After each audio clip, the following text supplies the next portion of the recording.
12 o'clock on your Wednesday afternoon. Welcome in. It is the halftime show.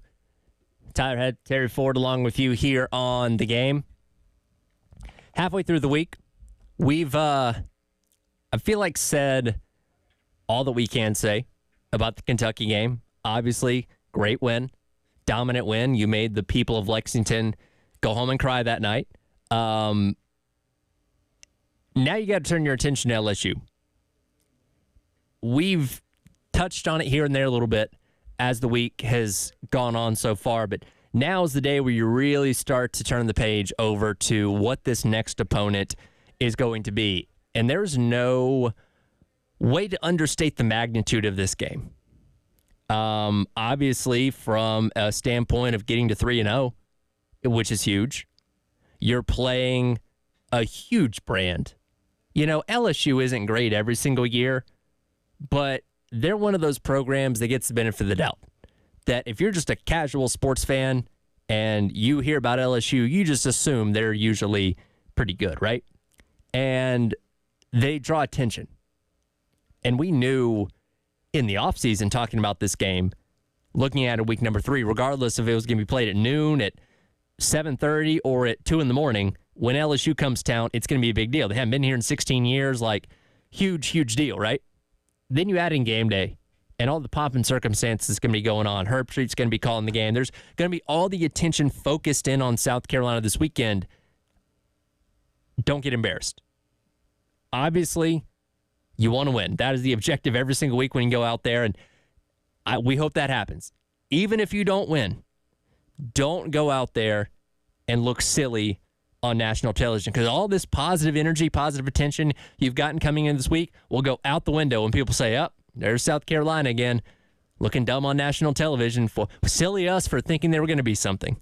Yeah, it's interesting. We were talking about this upstairs with some of the guys who have, grew up here and went to school across the street, and, it's very interesting that, look, the Spurrier era was great. You averaged 10 wins a year. You played for the SEC championship, and you won a bunch of big games. You did. It was a good era of football here, and it showed you that with the right coach in place, you can win big. And I don't want to hear, the world's changed. Yeah, okay, fine. I still think that you can win on that level. I don't think that's gone. But people always have these, like, I'll put it Shane's words, lazy narratives about, you can't do that in South Carolina. Why not? It's been done before. Sure. They're not poor across the street. They got SEC money. They can figure out a way to keep up with the upper level if, once again, you have the right pieces in place, you can do it. Sure. But it is interesting also, just, and the psyche of a fan base is always, it's everywhere. It's not just here. When you come up short at times, and it seems like it happens to you at times. What did Bill and Preston spend the entire morning doing? Going back to prior examples where you felt this good and got let down. Right. And so it's a psyche. Like I'll compare it to, I have friends in Boston. And that curse of the Bambino ridiculousness. Sure. Was, in their minds, it was true. The reason the Boston Red Sox couldn't win a World Series is because they traded Babe Ruth for cash so the owner's wife could put on a show. Well, or whatever. That's the first sentence you learn as a child when you grow up in Boston. Yeah, the curse of the Bambino. Exactly. The Cub fans really thought the reason they couldn't win was a dude brought a goat to a game, I think in the 1940s. They turned him away, and he cursed them on his way out. Makes perfect sense. Sure it does. It's the goat's fault. It's Bartman's fault. It's the Bambino's fault. So, psyche comes into fan bases when, for whatever reason, when your expectation level gets pulled up and you really think this is it, the rug gets nagged from under you. You always have that, not an excuse, but that built-in, it's just us. It's what we do. Well, to be fair, 1980 was a long time ago in Athens, Georgia, until things changed recently. Why did it change recently, Tyler? Because they made the change to bring in the person that could take them to that next level. That's my point. Once you make the change and you get the right person in place, all these things magically end. But I do get it though. Again, almost every fan base has something in their psyche. Sure. That is this kind of stuff. And they did this morning. Those guys were pulling all sorts of like audio from back in the day of this happened and that happened. Oh, you should have seen our text thread when they were telling me what they wanted for this morning from all those games. So I understand it. And we've all lived it in some way, shape, or form as a fan for our favorite teams. And the only thing, the thing that ends it is you get the right people in place and you start winning those games. Right. And could this be one on Saturday? It could be. It could very well be one of those. We'll see. I mean, look, again, LSU on paper is better. Let's just get that out of the way. LSU on paper is a better team. Yes. They've got better, quote-unquote, paper talent. Yeah. But you know what? Again, last time I checked, paper doesn't play. And again, this is where we hope the team was going to be going in. 2-0, You beat Old Dominion, beat Kentucky, final scores notwithstanding, because we didn't talk about that necessarily in the build-up to it, but you wanted to be here, 2-0. You had what you expected to maybe be an undefeated LSU team. They're 1-1, lost a tight game to Southern Cal week number 1 out there in Vegas, but this is about where you expected to be, or hope to be at least. And again, even if you don't win, and again, everybody wants to win, I get that, but even if you don't, just don't go out there and fall on your face. No, look, you want to show you can stand up and go toe-to-toe. Yes. We don't know. Look, we don't know what Kentucky's going to be at the end of the year. We have an idea, typically, what they always are. We don't know what LSU is going to be. We got a pretty good idea that Brian Kelly at some point will get this ship cooking, and they'll end up being a 9-10 win team because Brian Kelly's a hell of a college football coach, and he's got a lot of talent in Baton Rouge. Yes. But we don't know anything for sure at this point. LSU looks vulnerable. Their defense, trouble stopping the run game. They still don't know how to use Harold Perkins. They're still giving up yards in the first 2 games. Offensively, they're having trouble running the ball. Their best running back is hurt.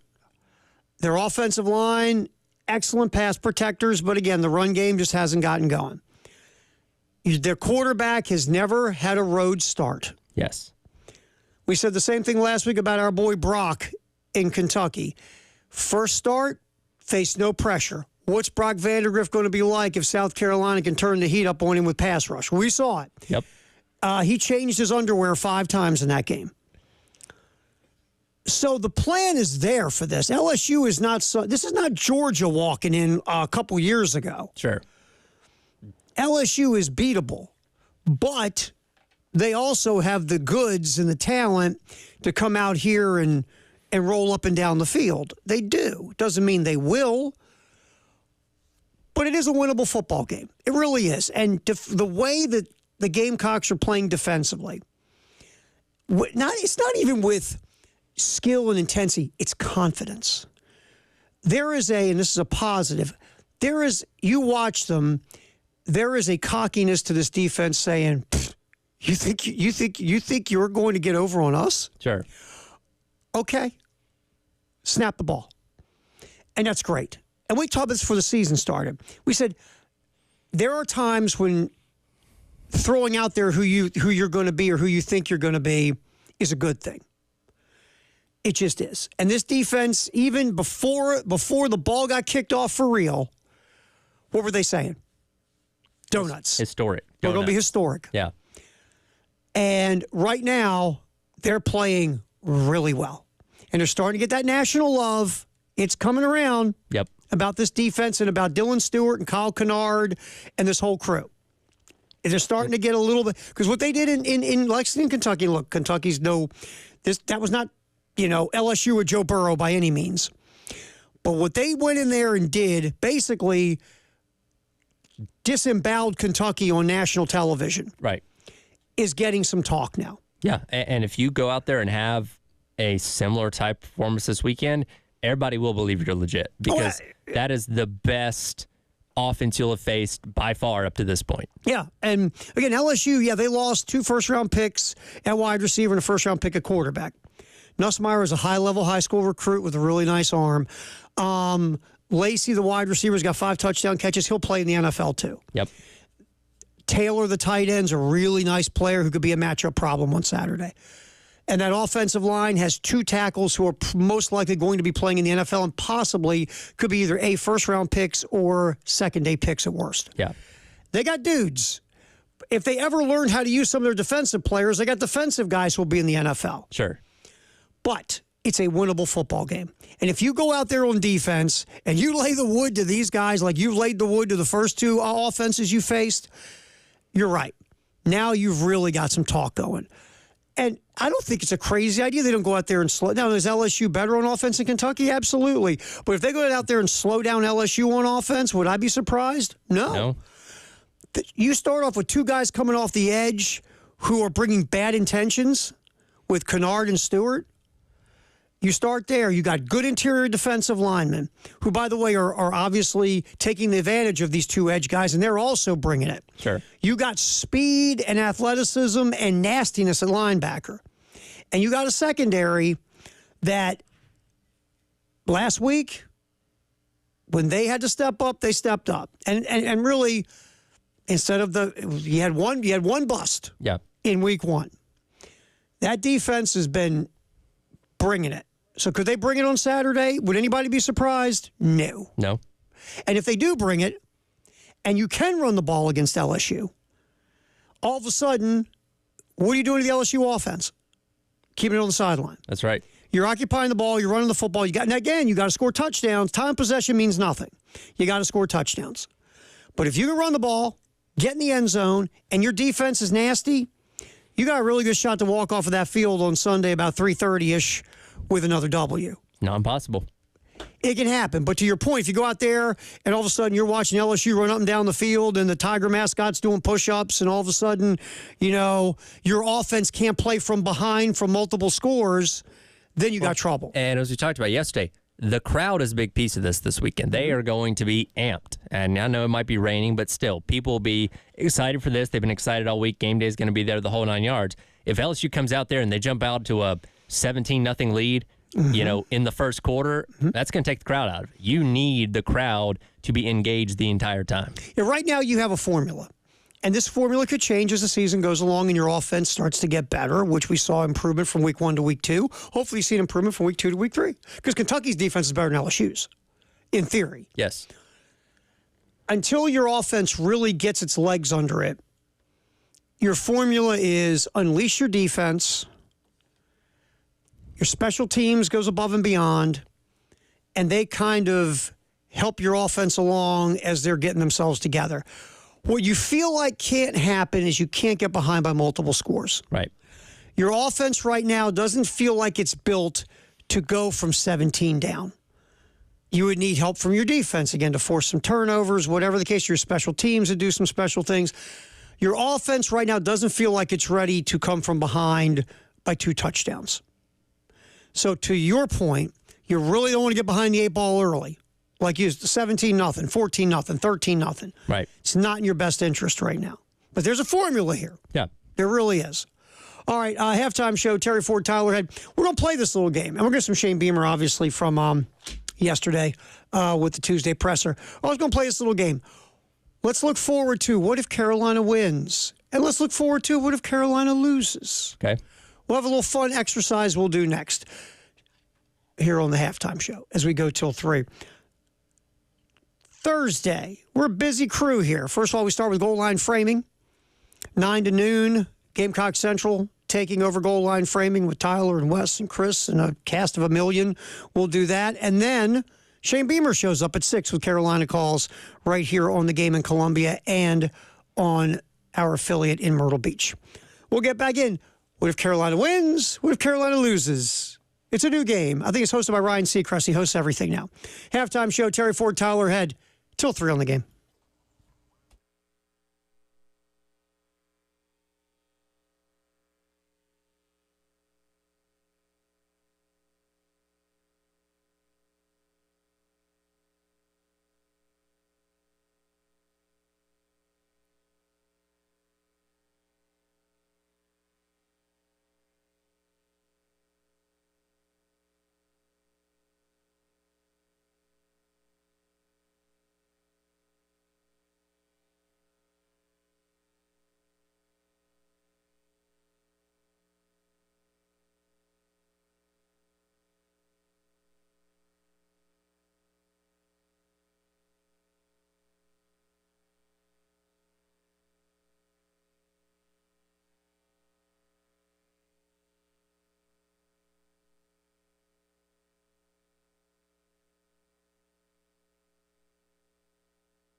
Halftime show, Terry Ford, Tyler Head here on The Game, and we appreciate you if you're in Columbia at 107.5 The Game, Florence 100.5 The Game, Myrtle Beach 100.3 The Game. Thank you very much for hanging out with us today. Or if you're on our YouTube channel, The Game TV, or if you're checking us out on the Game app, we appreciate that as well. All right, so a little exercise and fun.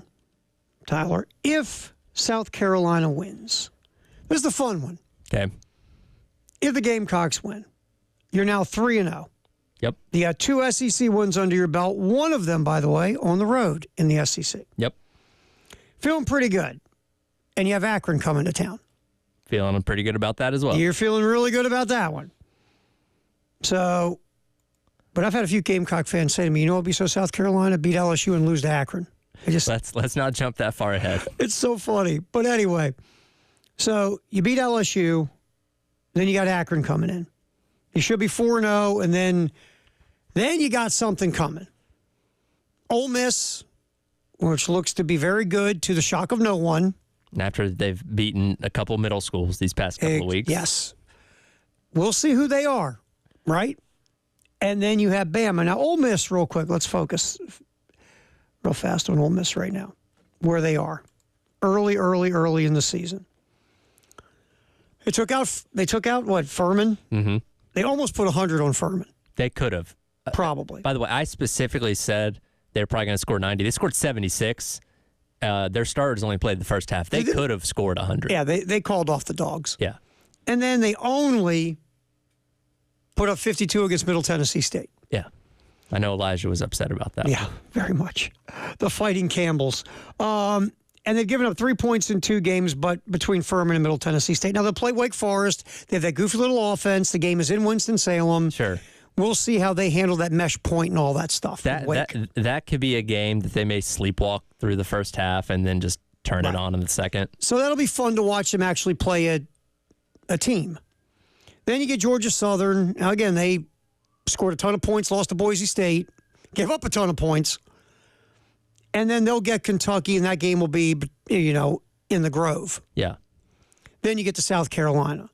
Now, really, truly, and after what we saw last week, you're going, Kentucky? Seriously? Yeah.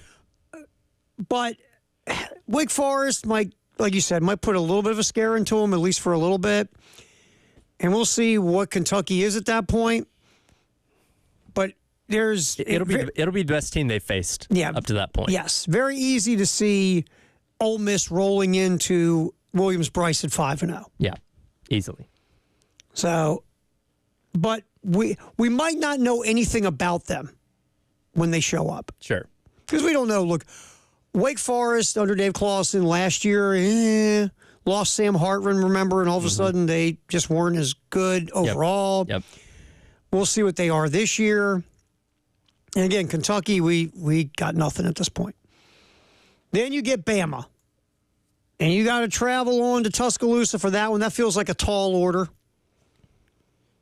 I mean, Ole Miss, you're not going to be favored against Ole Miss. And if Ole Miss is as good as everybody thinks Ole Miss is going to be, Ole Miss could come into Williams-Brice and win. It would shock no one. Sure.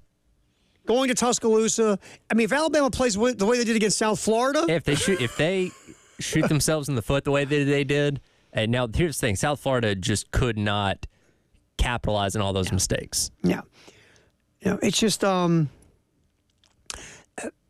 offensively, their quarterback, the kid Brown, can really run around, make plays with legs.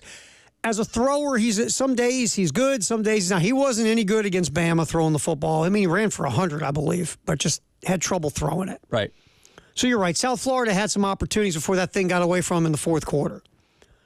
But if Alabama is Alabama at all strengths and at home, sitting there in Tuscaloosa, you probably take an L there. And again, if you lost those 2 games, nobody in here is losing their mind. Oh, my God, I can't believe we lost to Ole Miss and Alabama, who theoretically could both be top 5 teams when those games are being played. Like, that's not acceptable, but it's understandable. And let's say you play those 2 games. Your defense does show up and still plays well, but offensively, you're still kind of figuring it out, right? Those are games, just don't get bludgeoned 63-3. Right, because you need to, I mean, in those 2 games, you're really going to need to score points. Yes. Just are. Yeah. I mean, that's just the way it is.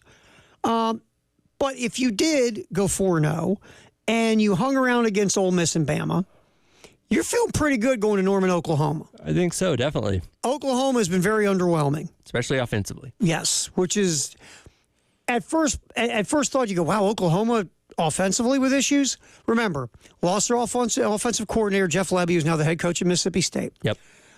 Starting a very young, raw quarterback in Jackson Arnold, who 1 minute looks really good, Yep. and 1 minute looks the opposite of really good. You replace the entire offensive line. You got to get that to gel. So Oklahoma has stuff going on as well. And if you're playing well and you're sitting at 4-2 going into that game, you're going, you know what? Could be 5-2 here. And you're getting them after the State Fair game. After the State Fair game. Then you get A&M here. And again, A&M, yeah, who they pummel Saturday? I forget.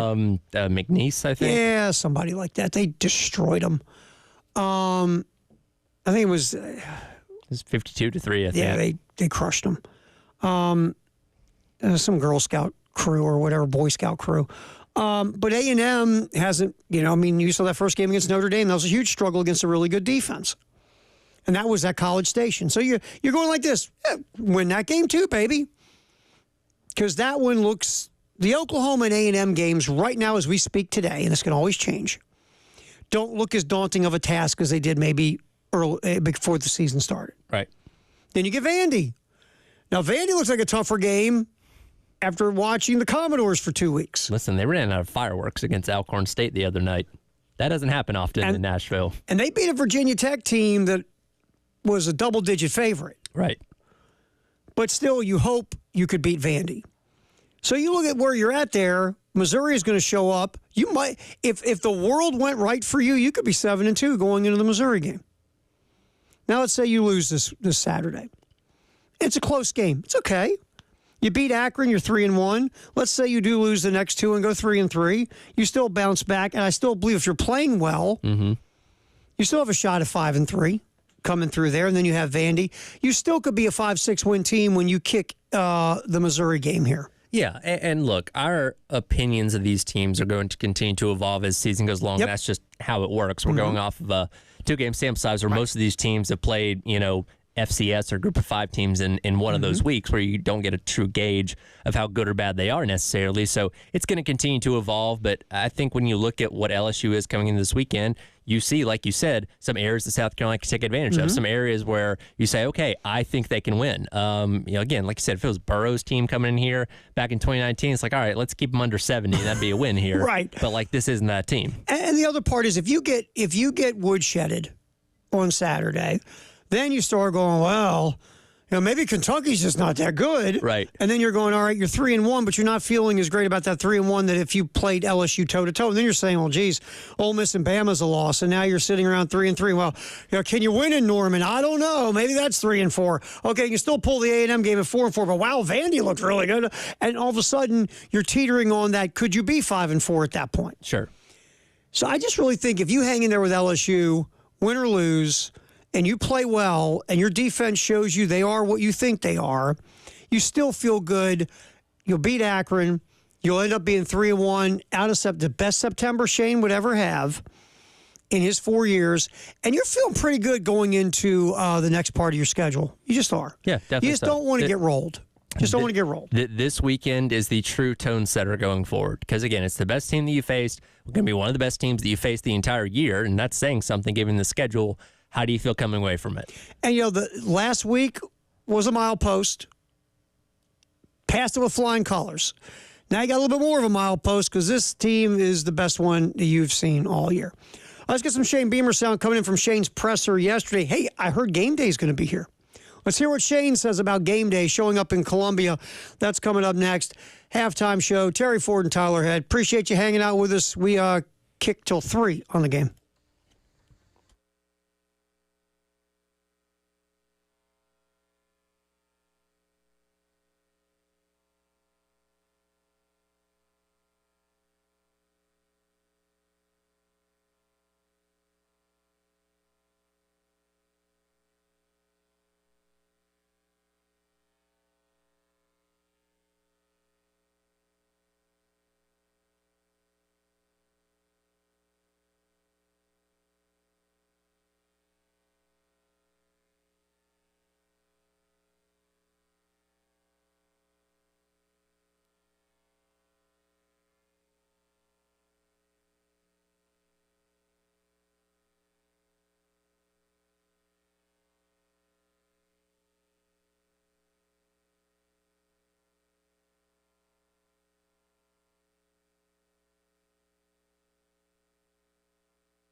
Well, we're talking about Carolina football. LSU showing up at noon on Saturday. We get everything going 7 a.m. Gamecocks game day. What is this stuff? You're not going to be there. We ain't going to be there. You're going to be recovering from the concert the night before. That's right. We's going to be in bed, hopefully not too hungover from seeing Bruce Springsteen at Camden Yards on Friday.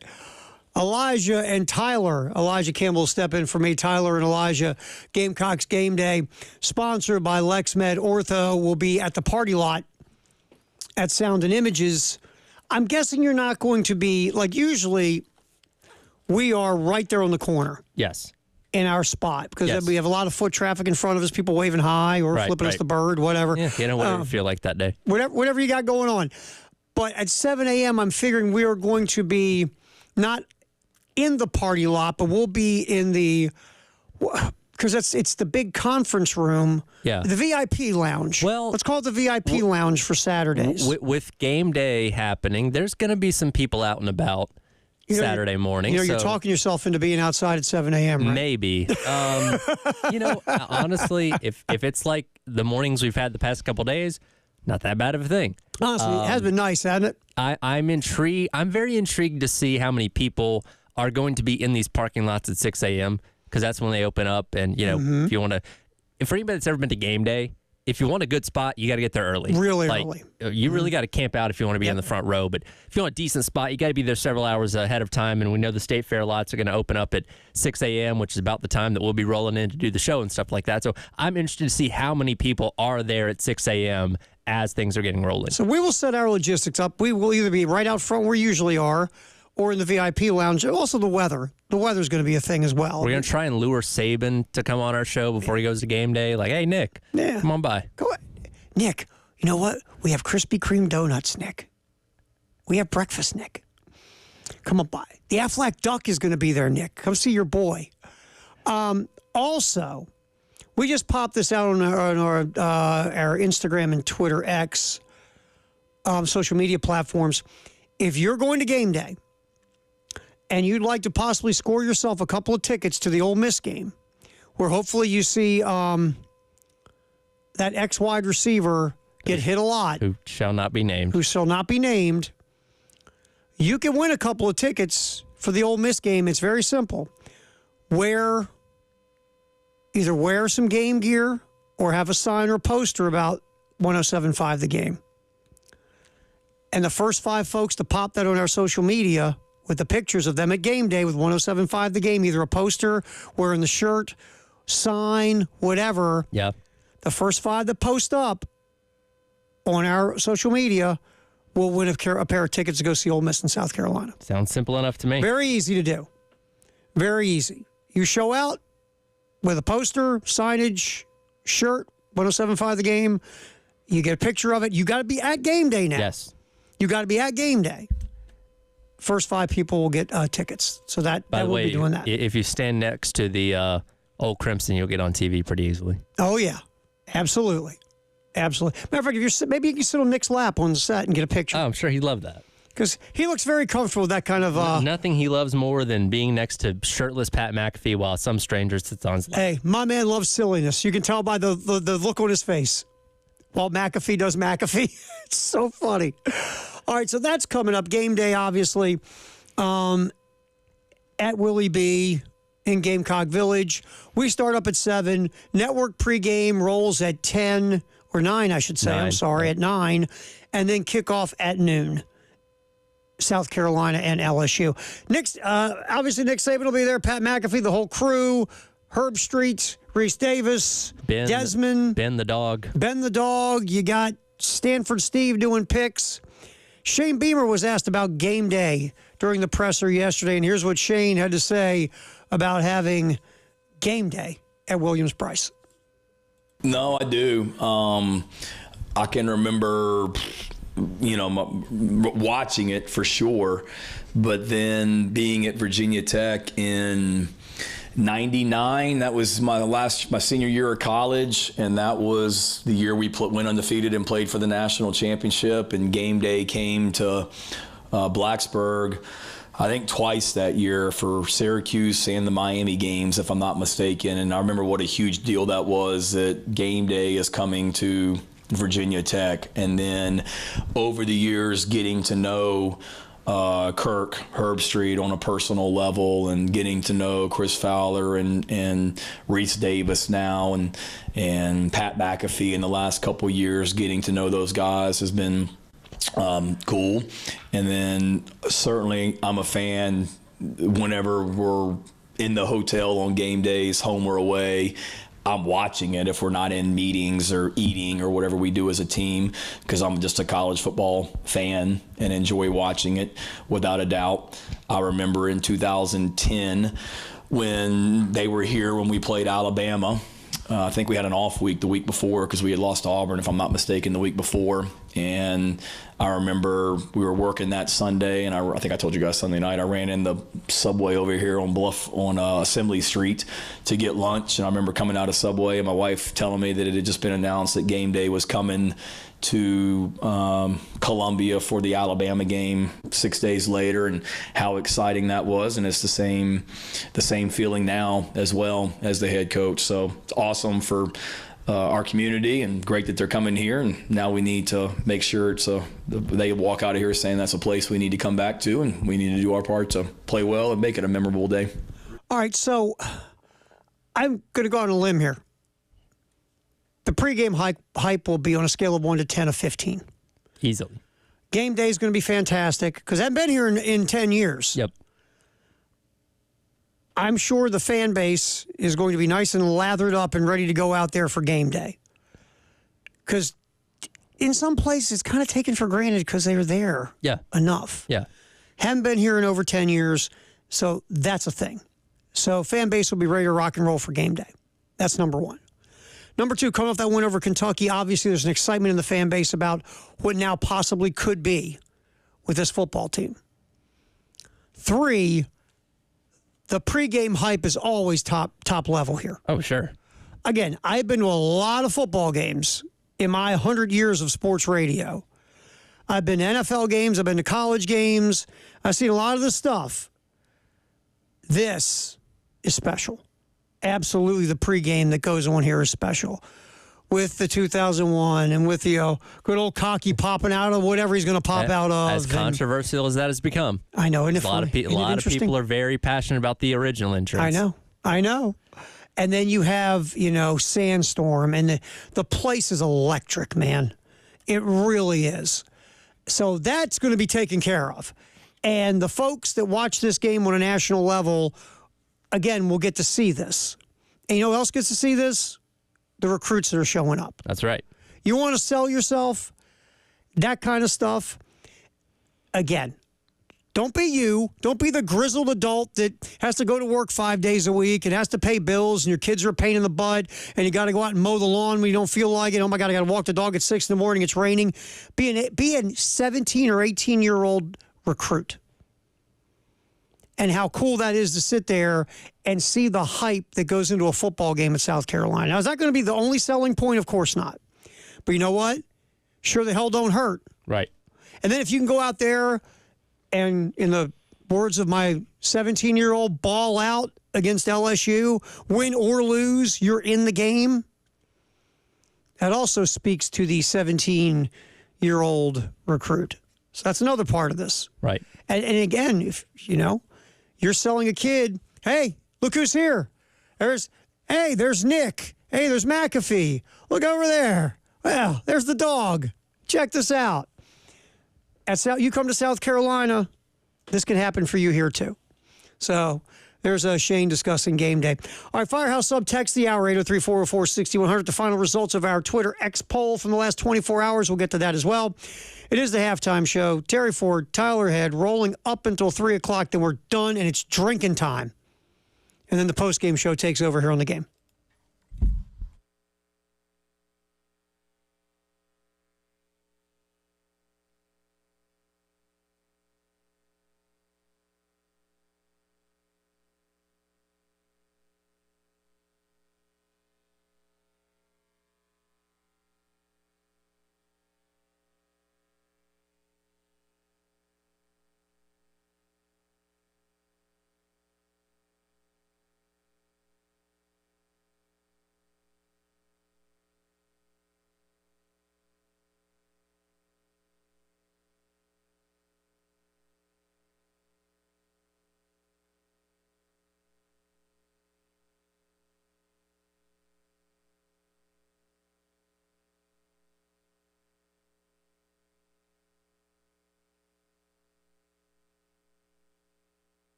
Firehouse sub text to the hour at 803-404-6100. Terry Ford, Tyler Head, halftime show on the game. What do you got there on the text line, my man? Skyler weighs in and says, I'm expecting a 2-touchdown Gamecock victory, but also preparing myself for the worst-case scenario, which I feel like is the sentiment of a lot of people because, as we talked about, there's a lot of that, hey, been there, done that before. And look, you can't help it.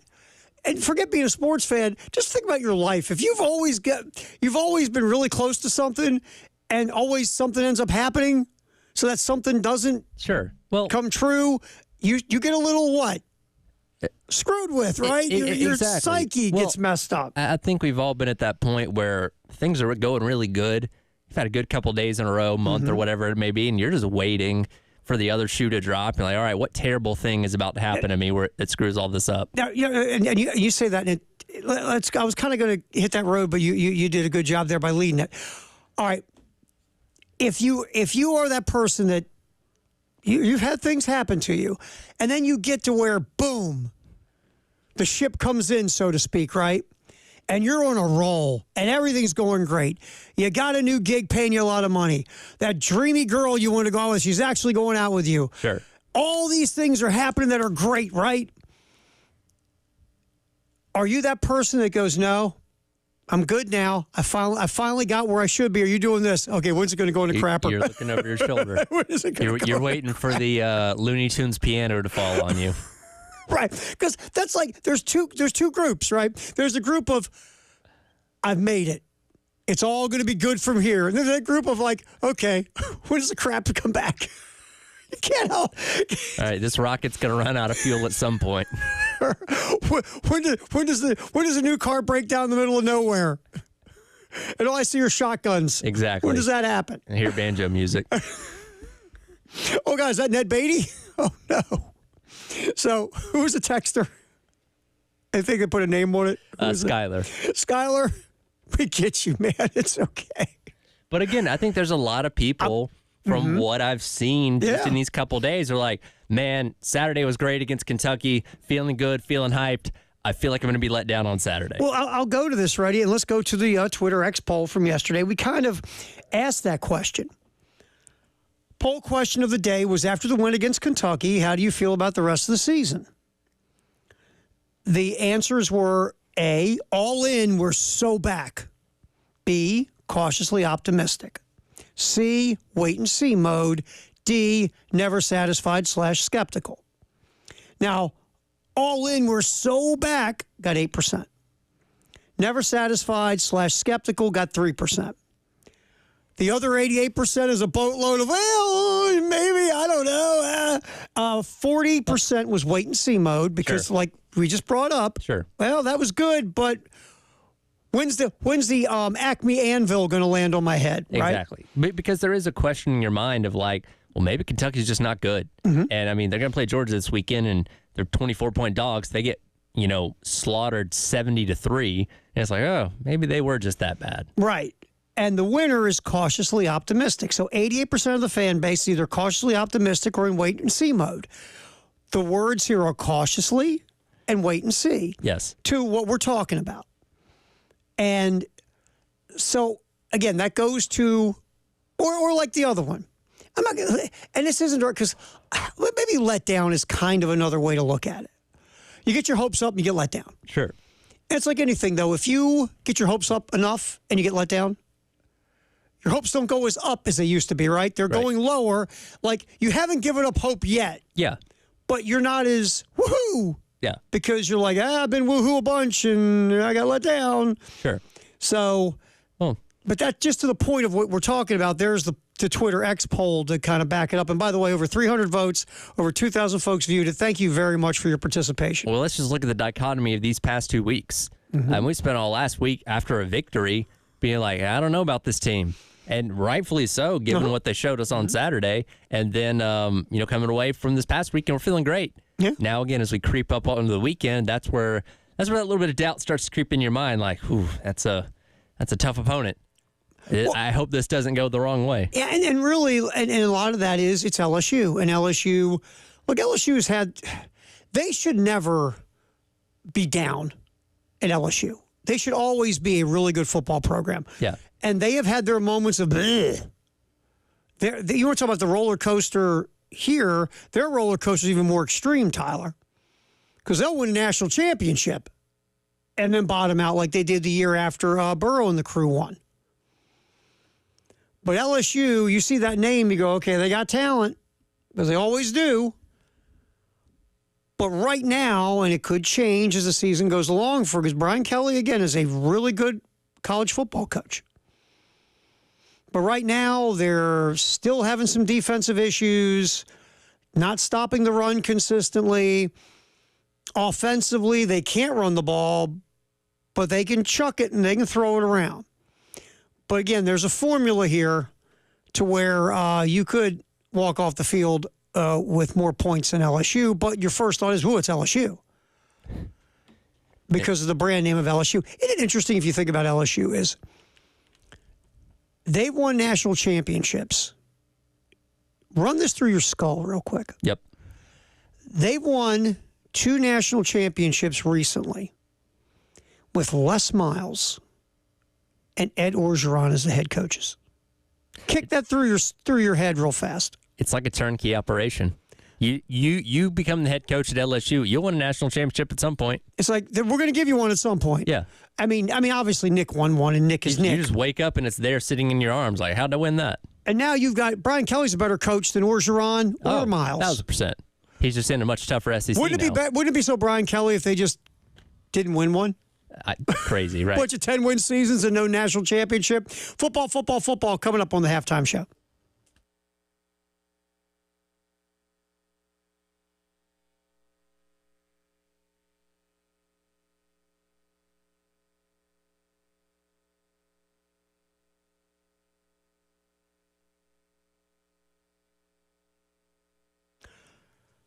Men's Clinic of South Carolina, Dr. Dan and the staff are here to help you. You're a guy, you don't feel as guy-like as you used to be, whether it's your memory that's in the crapper, you're not sleeping like you used to, your life drive, sex drive, personal drive, professional drive is all your workouts stink, you're not as strong, you don't bounce back as well, it could be low testosterone. And look, you make the call. No one wants to talk about stuff. We're guys. We're all manly, and we don't ever feel pain. Just call Dr. Dan and the staff, 803-875-MENS. Do the free confidential consultation. If they think it could be low testosterone, they'll do some lab work. If it comes back low T, they'll put you on a program specifically designed for you to get you feeling better again. Just make the call. Find out what's up. 803-875-MENS. It's the Men's Clinic of South Carolina.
All right, halftime show.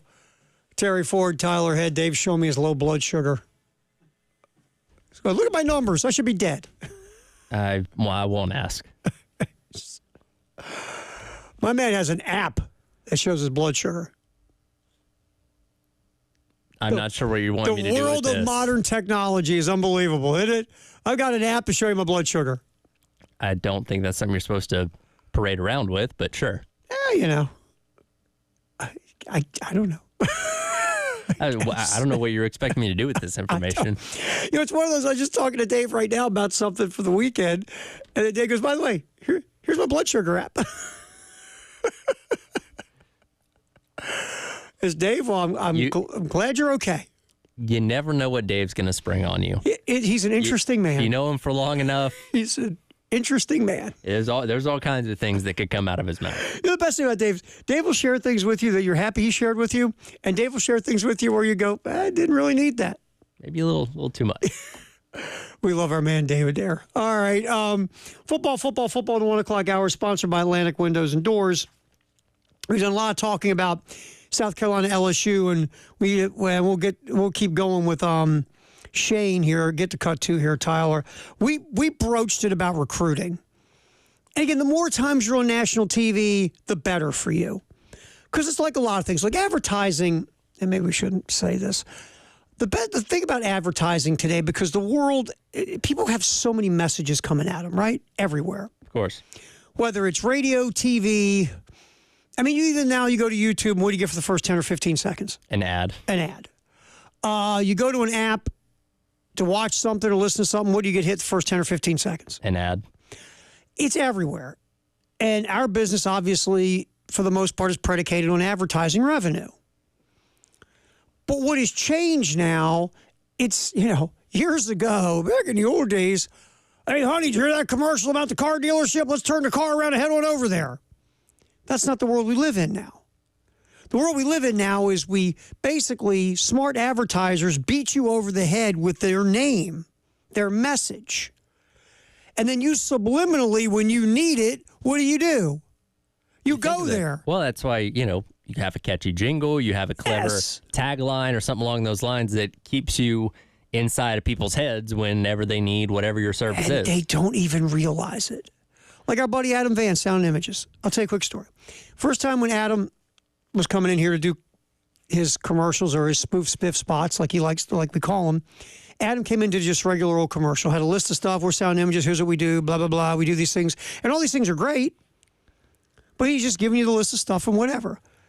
Came in one day. He's wearing his suit with his fancy cufflinks. The cufflinks. And I was just sitting there, and we start recording his commercial. I have some fun with about the cufflinks. We decided to keep it in the commercial. You know what he's known in the Midlands as? The cufflink guy. The cufflink guy. Hey, I'm Adam Vance. Aren't you the cufflink guy?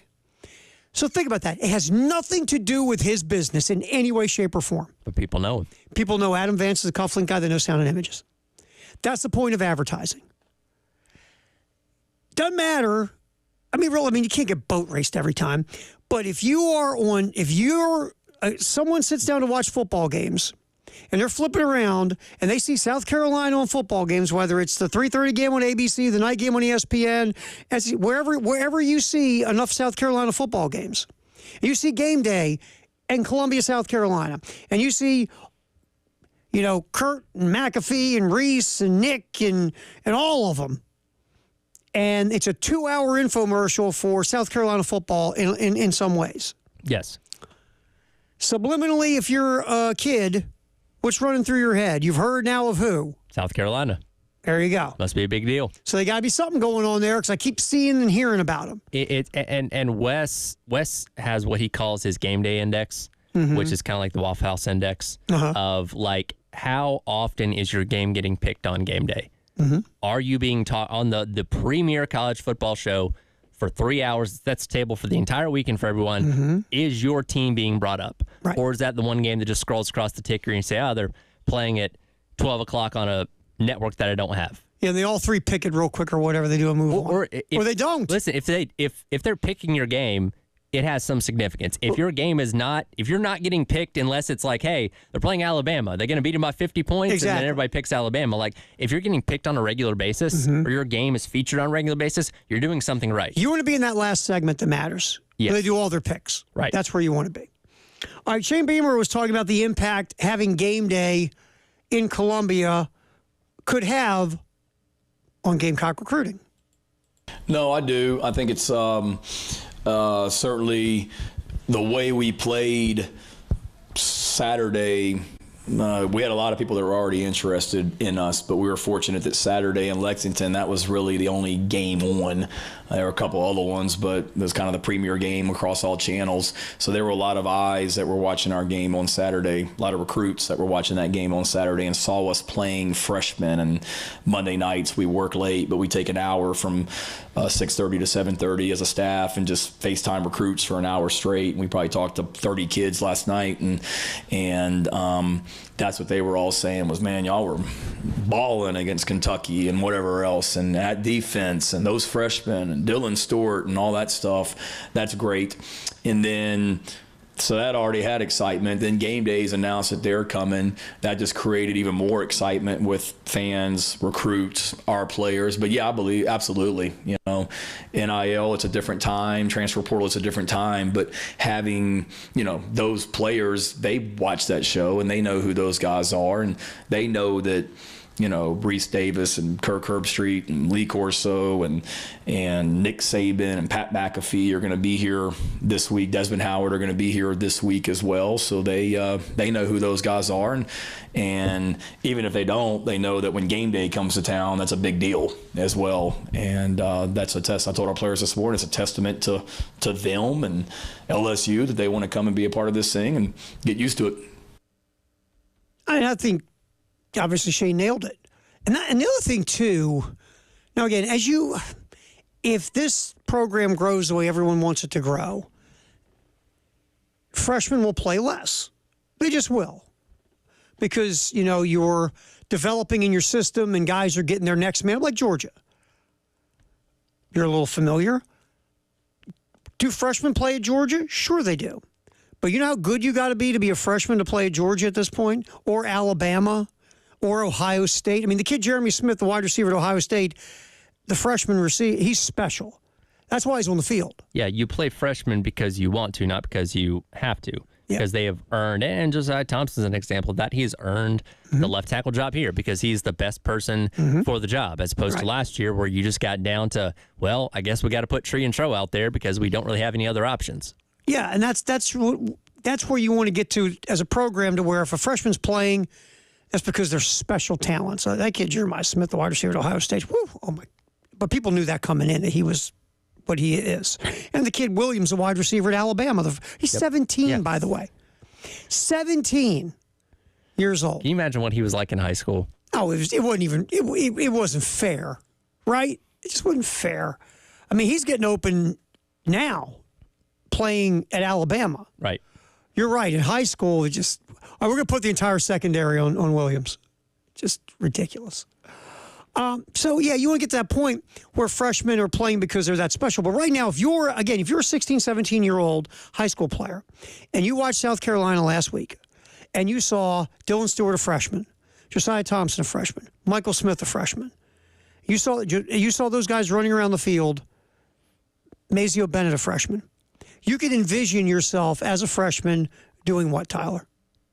Doing what those guys are doing, going out there making plays. And you can also envision those guys being the juniors and seniors in a couple of years when you're inevitably a part of this program that have gotten even better from where they were up to this point. You see yourself going down that path, and that also is a positive. Absolutely.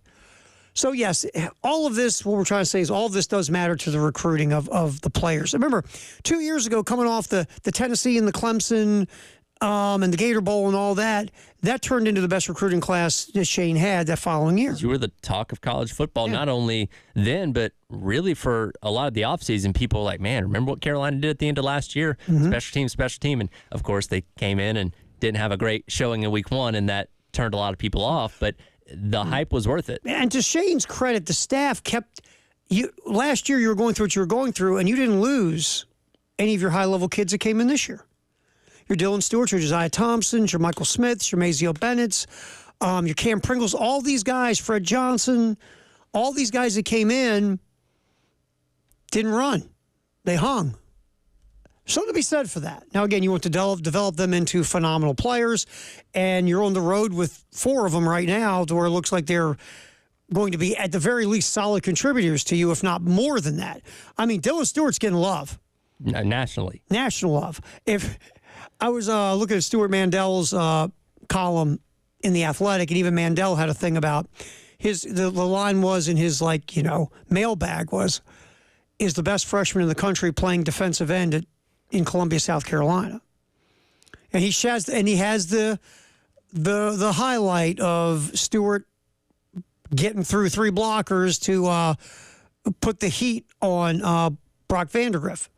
And by the way, Vandegrift gets rid of that ball at the very last second to avoid the sack.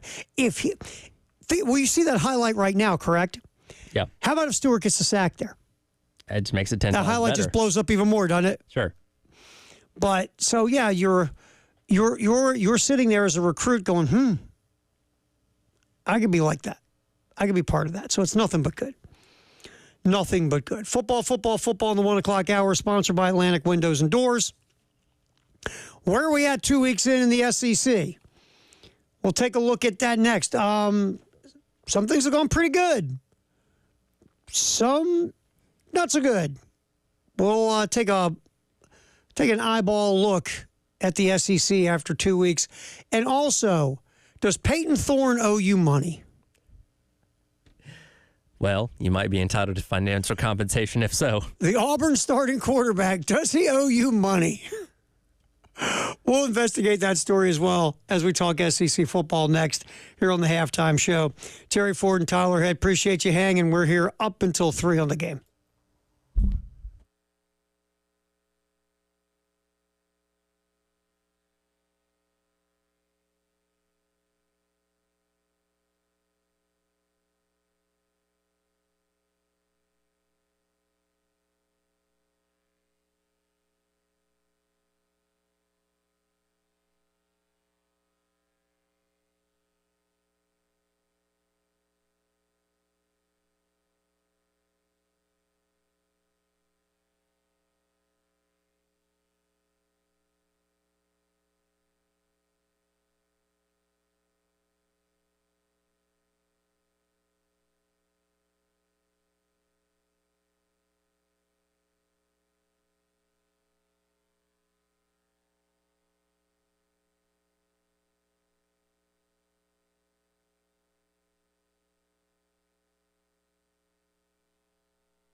Football in the 1 o'clock hour, sponsored by Atlantic Windows and Doors here on the game. Jerry Ford, Tyler Head, glad you can be hanging out with us as we talk nothing but football in the 1 o'clock hour. Well, most of the time. Every now and then we have to slip into something else, but usually we're just cooking football. All right, Friday, speaking of football, we have our Love Chevy High School football show with Justin Hall, Elijah Campbell. 7 to 11, they go through everything in the Midlands and the state. If you're into high school football, perfect 4 hours for you. Ed Bird runs the show, and he tells them when to talk, when to shut up, when they can go to the bathroom, when they can eat.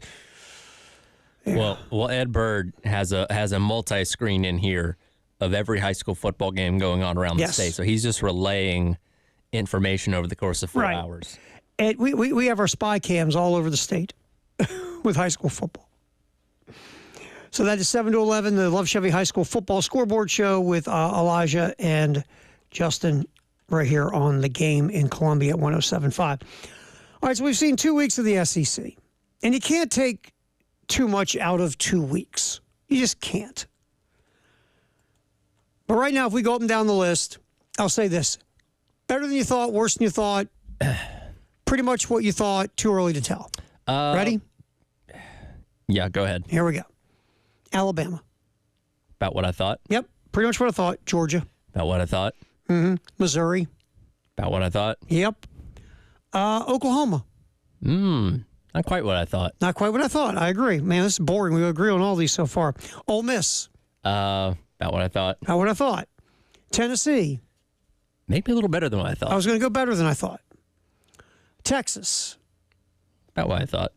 Yeah, I thought that. Actually, I thought they'd be 2-0 right now. This didn't serve. Going into Michigan, look, we get one right, once a month? Feels that way. We knew that when we weren't surprised by what happened in Ann Arbor. Because we weren't big on Michigan anyway. Vanderbilt, this might be the king of better than I thought. Listen, they might end up going 0 for 10 down the stretch. Clark Lee might still get Coach of the Year for that. Just to win over Virginia Tech win. Tech. All right. Also, Arkansas. I'm going to say too early to tell. I think so. Look, bludgeoning Arkansas Pine Bluff, that's whatever. Built your confidence, that's fine. We were watching the game on Saturday against Oklahoma State. We're like, how about Arkansas, man? But then they just let it slip through their fingers in the second half. Remember, Uncle Sam, the head coach at Arkansas, Sam Pittman, at SEC Media Days kept talking about, we got to find a way to win close games. Well, guess what? They didn't. You didn't. So, but I'm going to give them a benefit of the doubt, and I'm going to say still too early to tell for Arkansas. That's scheduled, by the way. As it gets going, ooh. So we'll see what happens at Arkansas. Auburn, not as good as I thought because you got to beat Cal, man, at home, right? And I will say, I've a lot of times in the offseason said, I feel like Auburn's a team that could jump up and surprise a lot of people. I had a lot of confidence that Hugh Freeze in his second year was going to be able to do something with Peyton Thorne. It's very clear nothing has changed from a year ago. They cannot competently throw a forward pass. Look, I'm going to say it again. I know they're an ACC juggernaut. You can't lose to Cal at home if you're Auburn. Which that's the thing, like, even in bad years, Auburn's usually still pretty good at home. You know what I mean? Yeah, remember we always say goofy things happen when you go play on the plains. Well, yeah, goofy things happened last Saturday to Auburn. And it's like, and again, Hugh Freeze is a very good coach. You don't beat Nick Saban twice by accident. You know what I mean? But when you look at his 2 years, New Mexico State, losing this game, like, I think the people in the plains are starting to kind of raise an eyebrow like, what's going on here, Coach? And I know you can't make too much out of a bowl game today because your roster might be totally different than the regular season. And look, I love my Terps. But if Maryland boat races an SEC team in a bowl game, that's a reason for concern. Florida, that's what I thought. Yeah, maybe even worse. Could be. Because, like, I didn't think they were going to beat Miami, but, like, yeah, if they lost by 7 or 10 points, I'd be like, yeah, that sounds about right. They got trucked. Sunbelt Billy might not make it through the season. Just saying. I'm watching their highlights of this game against, or watching Samford? the game against Sanford. For most of us, probably didn't watch it because it's a Florida versus an FCS team. They're only up by 2 touchdowns going into halftime. Yeah. Like, this wasn't beat down by any means. It wasn't a total skull kicking for 4 quarters. No, it was not. LSU, not as good as I thought so far. They struggle with Nickel State. I thought they'd beat Southern Cal. Look, Brian Kelly's a high-level coach. At some point, LSU should kick it into gear and be LSU. But right now, those first 2 games are underwhelming. Definitely so. We knew their defense was going to be a work in progress. I'm still not overly impressed by what I've seen so far. Now, again, it takes more than 2 weeks to completely turn something around. But, yeah, compared to certainly where they were a year ago, especially if they had a defense, I think this LSU team is a little underwhelming to this point. Mississippi State's about what I thought. I would say so. Doesn't surprise me they went to Arizona State and lost. I mean, they're rebuilding, they're retooling. They're 1-1. They're okay. They're about what I thought. It's going to be a long year in Starkville, but we'll see what Jeff Lebby does as a head coach. But still about what I thought. Texas A&M, not as good as I thought. I mean, I know what they did last Saturday to poor McNeese, but losing to Notre Dame doesn't surprise me, Tyler. They were manhandled by Notre Dame. They were, and I think for that week we were saying, oh, man, Notre Dame's maybe they're just really that good. So this past weekend, they're actually not that good. No. So by the transitive property, that loss hurts Texas A&M even more. Yeah, because look, that score was close. A&M, that game was close, but A&M's offense did nothing and look, against Notre Dame. And look, Wakeman was regarded as one of those like, hey, I know he's not Becker, not yours, but this guy is really, really solid, and you didn't really see it in that game. Mm-mm. And Kentucky, this is the interesting part. We talked about Kentucky, South Carolina. The game's always close. They're always close. In the Stoops Beamer era, every game has been 10 points or less. I didn't think South Carolina would go in there and kick them in the lower extremities for 4 quarters and Kentucky lay there and take it. There's no reason to think so.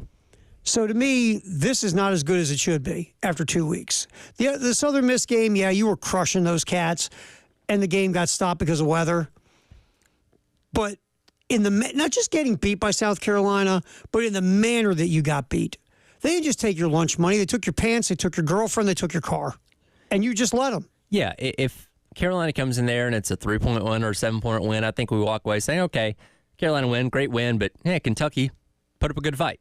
But to not have confidence in your supposedly superstar quarterback to throw the ball in the first half and just decided to run it 20 times, you got some problems. When your coach calls your performance an embarrassment in the beginning of the fourth quarter, that's before the pick six. The game's not even over yet. Yes, he's on the field saying this is an embarrassment to the sideline reporter on national TV.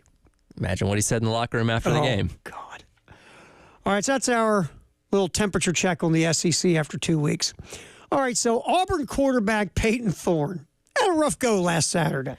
To say 4 the least. picks, 4 interceptions, and a loss to Cal at Auburn.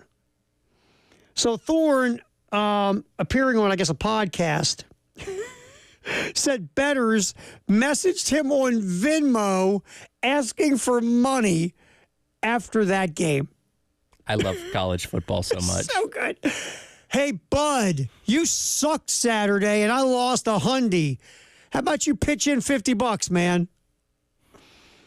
Thorne, but he has a great comeback on this. He goes, it's funny. When they lose money, they want their money back. But when they win money on a parlay, nobody ever sent me any of that money. I don't know how many parlays he was winning, people, to be honest with you. I mean, it's true, though. If Auburn wins that game and Peyton Thorne throws 4 touchdown passes, is he looking at his Venmo and all of a sudden, hey, man, here's $50. You help me win money? No, not at all. What's the saying? The disrespect should be as loud as the praise. Yes. I think it's great. You open up your Venmo and you got all these messages. Hey, bub, about sending me some cash.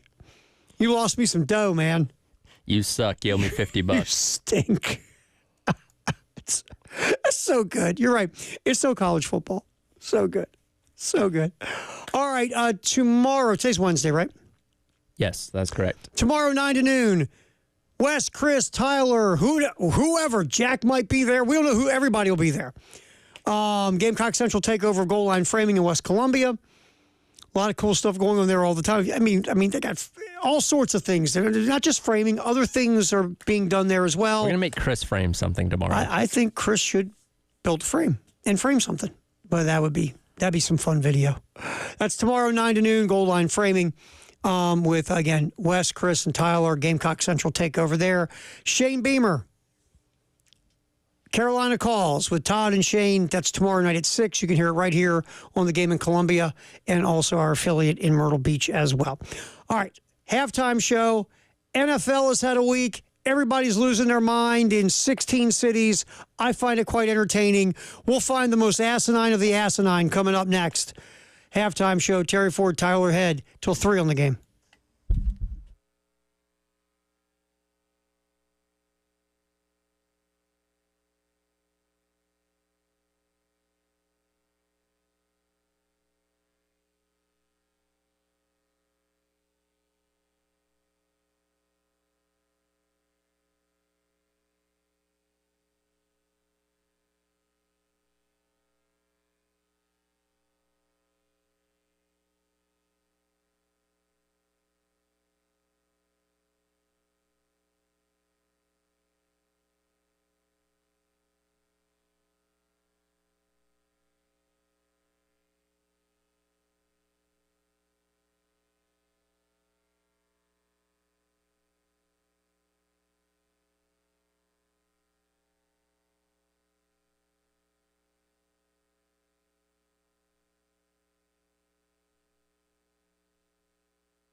Well, we're talking about, like we always do in the 1 o'clock hour, football here on the game. Plus, we had Shane, been playing some Shane from yesterday's presser. Let's get a player cut here before we go to the NFL, Tyler. Lenore Sellers also talking. Let's get cut 17. Obviously, we've talked a ton about the LSU defense. Does it seem like it's better than the dumpster fire of last year? Yeah. Does it seem like it's a lot better right now? No. But again, that wasn't a low bar from last year, Tyler. That bar was buried under the ground. You couldn't even trip over it. Right. So are they better? Yeah, maybe they're just bad this year. Maybe they're not awful like last year. But LSU still isn't wowing you on the defensive side of the football. Here's Lenora Sellers, cut 17, talking about that LSU defense. They got some good players. They got big D linemen. They have, Harold Perkins. The DBs, they're feisty. They're all feisty. They play hard. They play fast. Man coverage, just things like that. We just going to attack what we can, take our chances, and execute. So, Perkins should play in the NFL. I don't know where. I don't know what. His draft stock isn't getting help by playing middle linebacker. Well, the size doesn't tell you he can play edge in the NFL. That's a sad part. And that's a conundrum that they have. And what Blake Baker was brought in to fix was to develop him into a true linebacker instead of, which again, his best place is edge, but if he wants to play at the next level, it's going to be out linebacker. See, that's my thing with this. Now, if this all works out, we don't care. But since his freshman year, when Perkins was a demon coming off the edge, and ever since LSU decided, we're not going to play him in the position that can help us best win games, we're going to play him in the position that he's going to play in the NFL. Which again, I don't agree with that at all. People can sit down and try to go, oh, recruiting. I don't know. Your job is to win football games, not groom a guy for the NFL. Screw that. That's like you have a center in basketball, and your team needs to score in the paint, but he wants to shoot threes in the NBA. You let him go stand outside and shoot threes. But he helps you win in the paint. Yeah, but we're letting him get ready for the NBA. No. Harold Perkins should be playing. He should be moving around the formation in different spots, but there's an obvious pass rush situation. You know where he should be? On the edge. On the edge, coming after your quarterback to scare the bejesus out of him. I don't agree with what they're doing at all, but good. Keep doing it this Saturday. Yeah, that's something that you hope that they figure out down the line. But not Saturday. Because if you look at Perkins, whether you're watching film, reading, regular stats, deep dive analytics, 2 games in, he's not affecting games at all in defense. He's just not. Right. Good. How about a 3rd game in a row? Then go figure it out later. That'd be great. All right, in the NFL, you think overreaction in college football after 1 week is ridiculous? You got to see the way they react about NFL. And by the way, there's more NFL games than college football games. And really, truly, very few guys are playing in the preseason anymore. So the first couple weeks of the NFL anymore, Tyler, almost makes you feel like preseason football. It's pretty ugly to watch. One of the overreactions that's making me laugh to go, all of a sudden the Bengals are awful. One game, suddenly Joe Burrow doesn't have it anymore. Team's trash. Pack it up. Season's over. First of all, Burrow's still coming back from an injury. Didn't play, wasn't like he was out there firing it everywhere in the preseason, because he wasn't. Jamar Chase didn't do anything until last Sunday because he was holding in because he won a new contract. T. Higgins was hurt last Sunday. No Joe Mixon, no Tyler Boyd. So they're getting used to an offense. By the way, they haven't been playing a lot together in like what would be called wink-wink, a real game situation. But now you're without Tyler Boyd, you're without Joe Mixon, and Joe Burrow's come back from injury, and Jamar Chase has not been playing because of contract. Well, the offense struggled, Tyler. Gee, wonder why. Huh. And look, I know it was New England. We all think New England was going to be just god-awful. By the way, in my opinion, New England's still going to be god-awful. Probably. What happened last Sunday wasn't so much of, ooh, wow, New England could be a surprise team. It was this, woo, Cincinnati stunk. And really, Cincinnati still had opportunities to win that game. They just couldn't cash in. I forget the receiver, was running himself into the end zone for a touchdown late in the first half, but he was carrying the ball like a hand grenade, and it got knocked out of his hand, and New England recovered it. That was 7 points off the board right there. So Cincinnati still, despite the fact that they were still had a chance to win that football game. So the overreaction on Cincinnati makes me laugh. That one's pretty funny. Not going to lie to you. I'm like, that's phenomenal, and how asinine that is. The other one, just off the top of my head, that kind of entertains me. I got two. I'm just going to go to the one. Okay. Sam Darnold can play. No, he can't. The Giants are just that bad. Yes. Before we say Sam Darnold can play, let's have him go up against a real defense and a real football team, and then we'll find out. Remember, after he complete his first 12? Something like that. After that, though, look at the rest of the game. He started to become Sam Darnold again. Let's all just take a breather on Sam Darnold can play. You want to talk about fans that are overreacting? How about the Giants fans? They were booing them at the end of the second quarter. I know. First game. Not even a full game. I know. They're already done. Yep. I know. We know what it is, too. See, they saw the Sam Darnold act in New York with the Jets. And they're going, this guy's beating us? This dude? This dude's beating you? This guy? That was the best day he ever had in MetLife. Yeah, it just was wow. Just wow. So those overreactions have entertained me a lot early in the NFL. 1 week in. And by the way, does it surprise anyone that the rookie quarterbacks all struggled? Shocker. But you know what's funny? What was so funny to me was, and we do it all the time.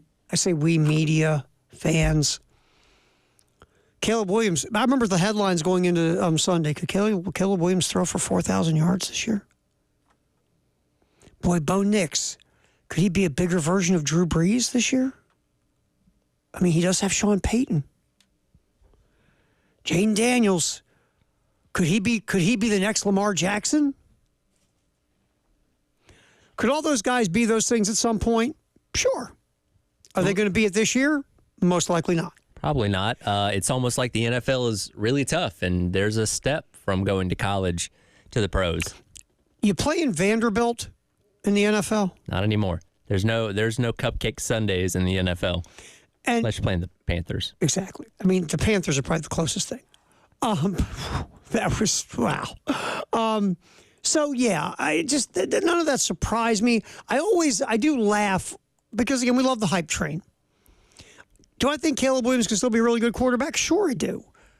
I don't buy Bo Nix. Could I be wrong? Because Sean Payton is a quarterback whisperer. We think. Or was Drew Brees just really that good? Probably a little bit of both. Mm-hmm. I'm not saying that Bo Nix can't be that guy, but it is one start. Mm-hmm. It's going to take some time. Mm-hmm.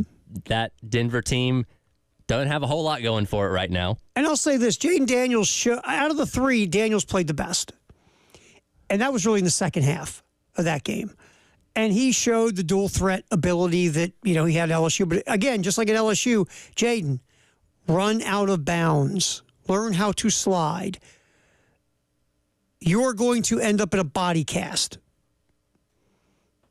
Show him the film of Robert Griffin III getting his knee snapped in half by Haloti Ngata, a 350-pound nose tackle 10 yards down the field. Dude, you don't weigh much more than me. Get out of bounds. Slide. But Daniel showed the best of the lot. They all could be good. Like, out of the three, I think Caleb Williams will end up being good. I think Jaden Daniels will end up being good. I still don't believe in Bo Nix. I could be wrong. I just don't. He was a guy that dinked and dunked at Oregon, a lot of yak yards. If you're going to build him an offense like that in the NFL, that'll work for a little bit until you know what the NFL defenses will do? They adapt. They're going to come up and take away that stuff and force Bo Nix to throw the ball down the field. Kenny, we'll find out. But Nothing surprised me on Sunday watching rookie quarterbacks do what rookie quarterbacks do most of the time. That's right. For every C.J. Stroud, there's a lot of Sam Darnolds. Just saying. All right. The Firehouse sub text of the hour is coming next, 803-404-6100, so we'll hear from you. Also, we will discuss more of the football in the 1 o'clock hour that we do here on the Halftime Show. Sponsored by Atlantic Windows and Doors on the Game.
Time for our Firehouse sub-text of the hour, 803-404-6100 here on the Halftime Show. What you got there, my man? Let's see. Kathy weighs in and says it would be great if we could have the same type of excellent game on Saturday that we had when game day came here for Alabama years ago, that being 2010. I will say yes, as long as you don't have to let down the week after like you did against Kentucky. And lose to Kentucky. Absolutely. You're on the right track. Just got to Yes. avoid what happened after that, which I think a lot of people would say that was a very Carolina thing. Well, that's one of the things we've been hearing about the last couple of days. So hopefully, A, you get a W against LSU, and 2, you don't let down against Akron.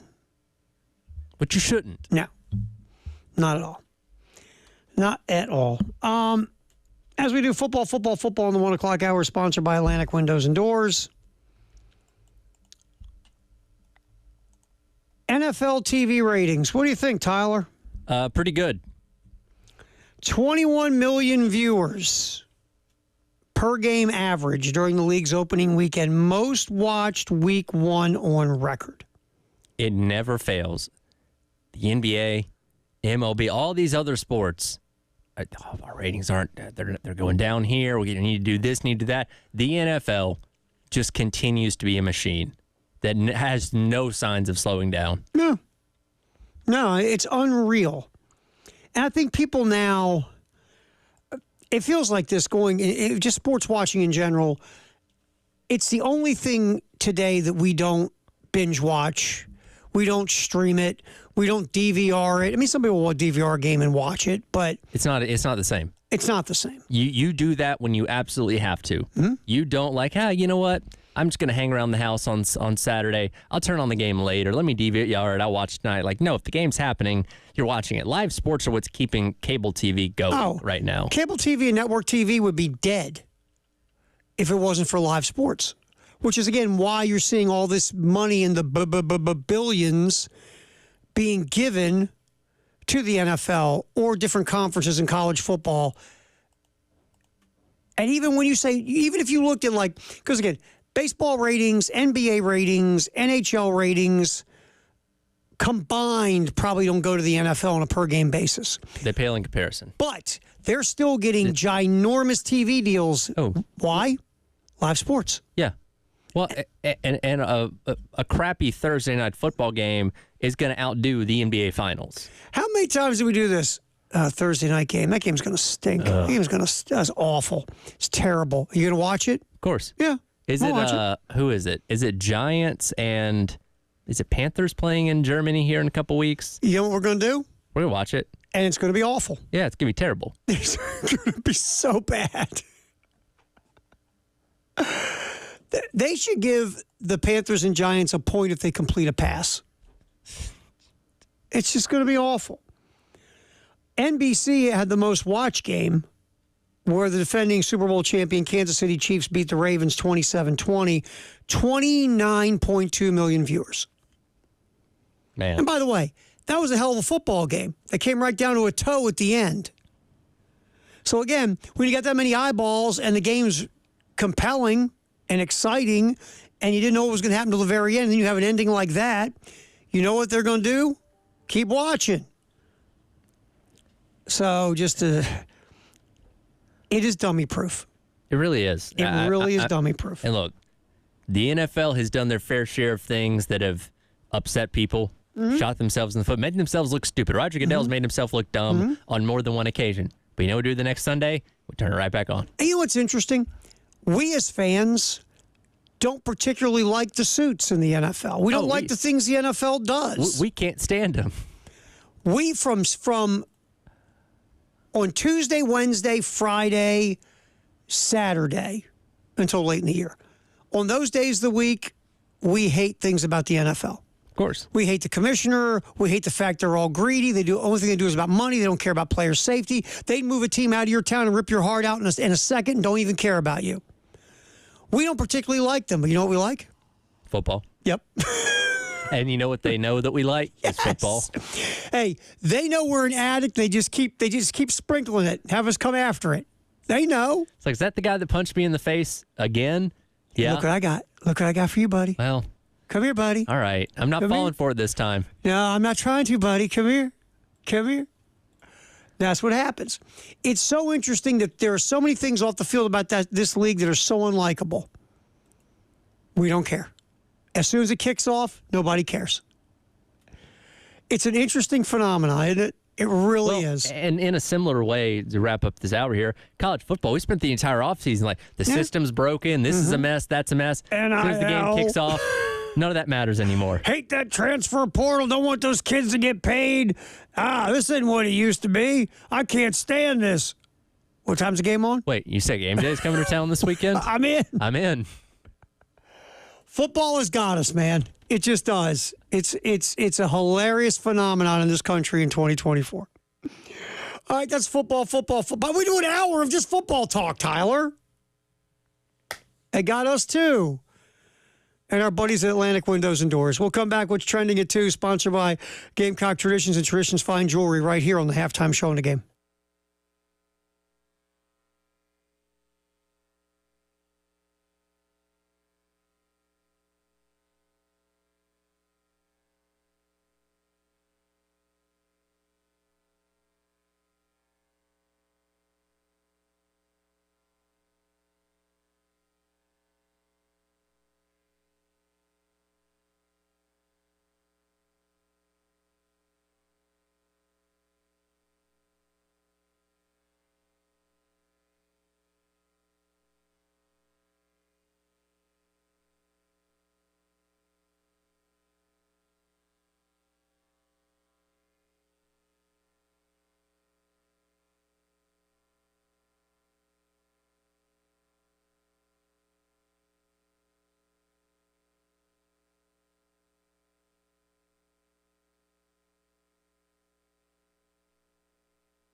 Halftime show. Terry Ford, Tyler Head. We are rolling What's Trending at 2. As I plug my headset back in, Gamecock Traditions and Traditions Fine Jewelry. Sponsoring What's Trending at 2. Obviously, the biggest thing trending at 2 is South Carolina and LSU. Is that happening this weekend? I've heard. Yes. Something told me. I was going to go apple picking. Well, you can. Guess I'll have to cancel Take that. your phone. Yeah. Take your phone, watch it on your phone while you go apple picking. I will not be going apple picking. Have you ever gone apple picking? I have not. My wife is also getting to the point now, and our schedules were kind of funky last year where she worked a lot of Saturdays, but she's now getting like, hey, I thought we could go do this on. I'm like, yeah, not on Saturday. And the thing about it, because I've always said the best thing about this gig is you've always got an excuse. Oh, built-in excuse, right? Beautiful. You go like this. Oh, sweetheart, I would love to go to Joanne Fabric with you. I got to watch a game. I got to. It's the job. I don't want to. Or do you give a little foot stomp? Bleeping job. God, I would love to go apple picking. Now, but like my girlfriend will sit there and say, but you have that app on your phone and you can keep up with the game while we're apple picking. It's not the same. Bad cell service. Listen, Very crazy. I can't evaluate defensive coverage on my phone. It's too small of a screen. I can't fully get the gist of what I need to see when I'm looking at a screen that small. Right. We've all been there. Oh yeah. Absolutely. Well, I before the season started, I told Jack and I talked about this one morning. I was like, what is a phrase or something that you hear that could ruin your whole college football Saturday? Like, oh, by the way, my friend's wedding's this weekend. Don't forget about that. Yes. We're going over to my parents' house, and her dad doesn't like football or something like that. I know. You sit there and you go, seriously, you don't watch football? What's wrong with you? Big tennis guy. Love watching me some. I love me some golf. Yeah. Okay. Or this one. Gymnastics is a lot of fun to watch. I recorded the SEC from Friday. I was kind of wanting to watch it. Okay, today. Sure. I'm with you on that, but there's also, college football on. You understand that? Like I get excited for Friday Night Heights as the next guy, but right. Don't really need to watch the DVR version when I want to dig a good football game. Or you go hang out with people that don't like sports at all. Yeah, it's what's strange when you do that, and we're so ingrained in it, the way we are, that when you go there like that, and they're talking about and we'll pick Saturday for college football. Right. Like, yeah, we're going to the movies. What? On Saturday? On a Saturday? Yeah, we're going to go watch it. We're going to get an afternoon matinee. It's a little cheaper. Yeah, because everyone's watching football. Right.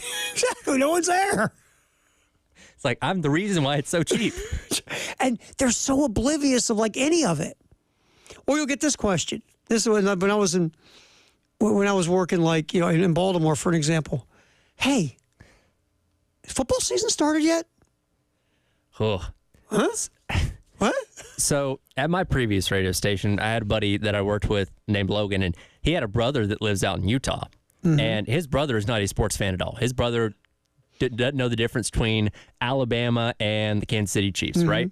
And he always talked about it. He said, in a way, I'm almost kind of jealous because my life is so tied up in what happens on college football Saturdays and everything else happening in the sports world. He's just blissfully ignorant to it all. He goes through his day not having to worry about if his team won or lost that weekend, not sweating whatever game's coming up. He's just enjoying his life. And in a way, that's almost kind of beautiful.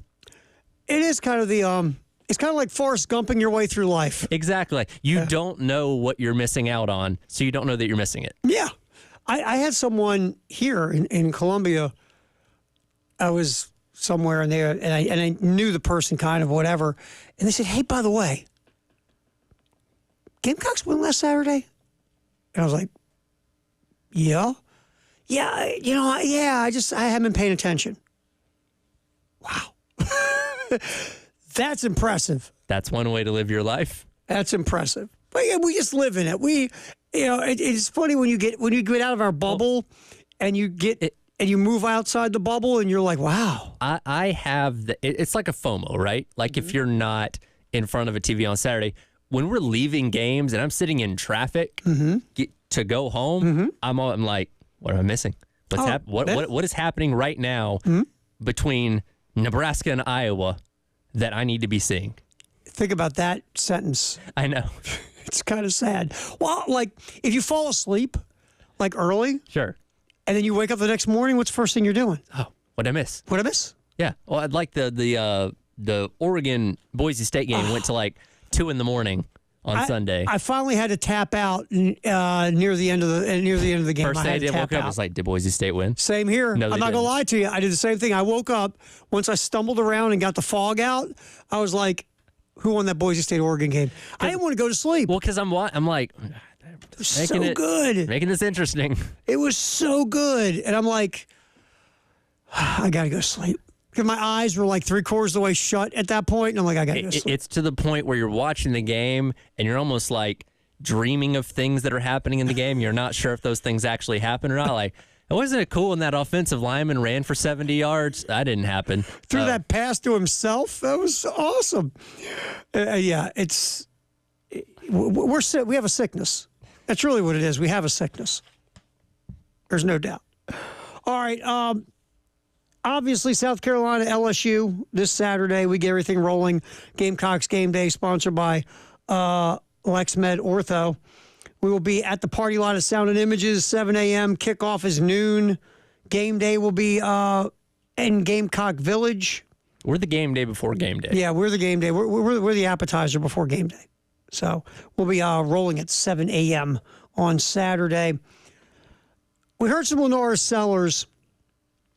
And let's get back to Sellers real quick, Tyler. Lenoris, after 2 weeks, again, it's been a little up and down. Some really good moments, some bad moments. This is all part of what you're hoping is a developmental curve of what, when it's all said and done, will be a really good college quarterback. Here's Sellers, though, doing self-evaluation about Lenoris Sellers, number 18. I mean, I liked how it came back from the first game performance, just growing in that aspect of it. Then really just my communication with the team, really. I can get better with communicating with the team, talking, telling them what I'm seeing, just things like that. It's interesting, like, the things that we just either take for granted or don't think about, the communication with his teammates. He's getting better communicating with his teammates. Basic, bottom line deal. Communicating better with his teammates. And then you go, okay, I guess that's kind of important. You're right, Lenoris. Well, all right. Got to make sure everybody knows the play. That's kind of your job. And, in week one, look, Lenoris Sellers is not it doesn't seem to be a bombastic personality. It's very reserved. Very even keel guy. We usually don't get more than 2 or 3 sentences out of him. So maybe that's something with him. After the first week, he's like, look, I got to get more. I've got to get more. Louder is not the right word. I've got to communicate better. I've got to get my voice heard better. I've got to make sure I'm being understood correctly. Everybody's clear on what we're doing. Because maybe again, part of and it's your first start. It's your first time being the captain of the ship, right? Right. So week 2, he feels like that got better. You know what's going to happen? It's going to get better in week 3 too, and in week 4 and in week 5. But it was interesting. That's one of the things he brought up was the communication got better from week 1 to week 2 with his teammates. And again, we are not judging, but we're basing the personality of Lenoris Sellers on what we see when he's in front of a microphone, when he's in here with us. Maybe not the most comfortable environments for him as a 19-year-old kid or whatever. He may be different with his teammates. In the locker room, maybe he's the guy that talks more than anybody else. We don't really know. But like you said, he's acknowledging, hey, things need to continue to evolve in my communication with my teammates. We get all on the same page and make sure this offense works the way we need it to. And again, it just takes time to develop into that role. Like, look, I'm a firm believer that either you're a leader or you're not. Can you become a better leader? Yes. But some guys are it's natural, right? They're just an alpha dog. It's who they are. They lead. People follow. Some lead by example and aren't that yappa guy. And some grow into the role. But it's got to be there somewhere in you. I don't think you can be injected with leadership. No, nobody can make you a leader. No. You just are or you aren't. You are or you aren't. And like I said, leaders are in different shapes and sizes. Like Lenore Sellers, let's say he is more boisterous when the microphones aren't around. Great. Or let's say he's just a lead by example guy. That's great too. That's fine. Let's say he grows more comfortable into some of the aspects of leadership that maybe aren't natural to him at this point. But here's the thing. If you're not a leader, you're not a leader. And we've seen that. We've seen like Jay Cutler. God love him. Dude had arm talent for days. Could sling it, put up stats. Got to the NFC Championship game in Chicago. On a scale of 1 to 10, what do you think Jay Cutler's leadership was? -3. Yeah, just wasn't a leader. Old school guy named Jeff George wasn't a leader. There's certain just because you're a hell of a player doesn't make you a leader. I'll go to the NBA. I love Kevin Durant. Kevin Durant might be the most lethal scorer of this generation. Kevin Durant gets a basketball and looks at you and says, all right, how do you want me to score on you? Want me to shoot a three? Want me to put it on the deck and go by you? Want me to pull up at the free throw line for a jumper? Want me to take it in the paint and drop a little floater? What do you want from me? Because I'm now going to score on you and you can't do a damn thing about it. Kevin Durant's not a leader. Kyrie Irving, one of the most skilled. I don't know if we want Kyrie to be a leader. No, he's tried. He's awful. He cratered the Celtics as a leader. Some guys, no matter, even if they're so good, they're not leaders. They're just not. You got to be one. We've heard a lot of good things about Lenore Sellers behind the scenes regarding leadership and taking that mantle from Spencer Rattler. And part of that, will be communication as you evolve. But I just thought it was very interesting, Tyler. He brought up communication. All right, Michael Smith, the freshman tight end, who we've seen get a lot of run. Now, Shane told us before the season we're going to see a lot of Michael Smith, and so far we have. And we've seen moments where, that's what they're talking about when it comes to Michael Smith's ability. Here's cut 19, Michael Smith on getting involved in the offense a lot more earlier on Saturday. So, blessing, I'll say that.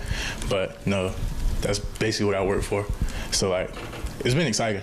I'm real excited. I stay excited. It keeps me going. Knowing that though many people get this chance, I keep high energy because I work for it. So try to keep it that way.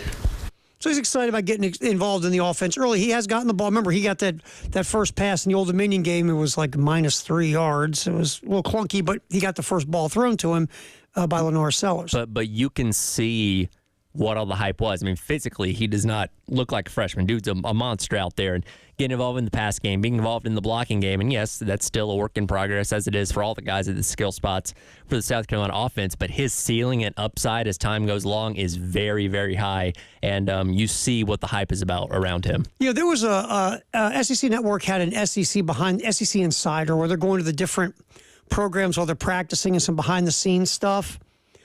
And they showed a little bit of South Carolina's practice, and Smith ran a route in practice against the DB.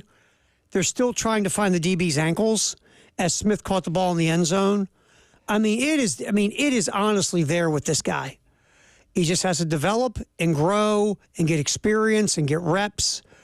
But Michael Smith has got a ton of potential. I think and he alluded to this yesterday in his presser. He's like a sponge when it comes to Josh Simon, who, again, has been around the game for a long time. He's taking in everything that he can from him and learning as much as he can, because when he moves on, guess what? Michael Smith's going to be your number one tight end. He's a man. Yeah. That's right. What's trending at 2, sponsored by Traditions Fine Jewelry and Gamecock Traditions with Terry Ford and Tyler Head here on the game. After this, what's next? We'll jump back.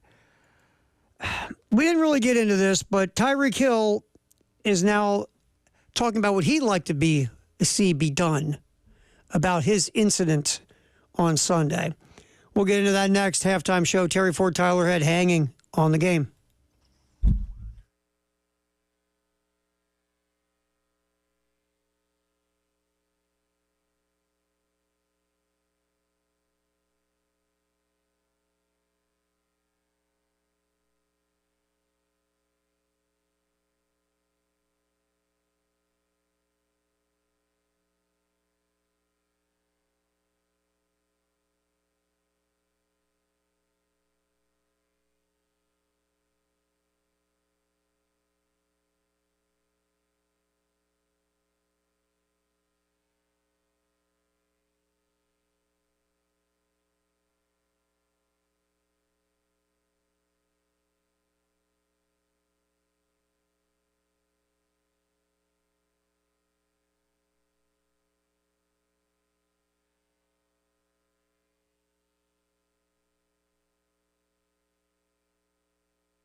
What's trending at 2, sponsored by Traditions Fine Jewelry and Gamecock Traditions here on the Halftime Show with Terry Ford and Tyler Head.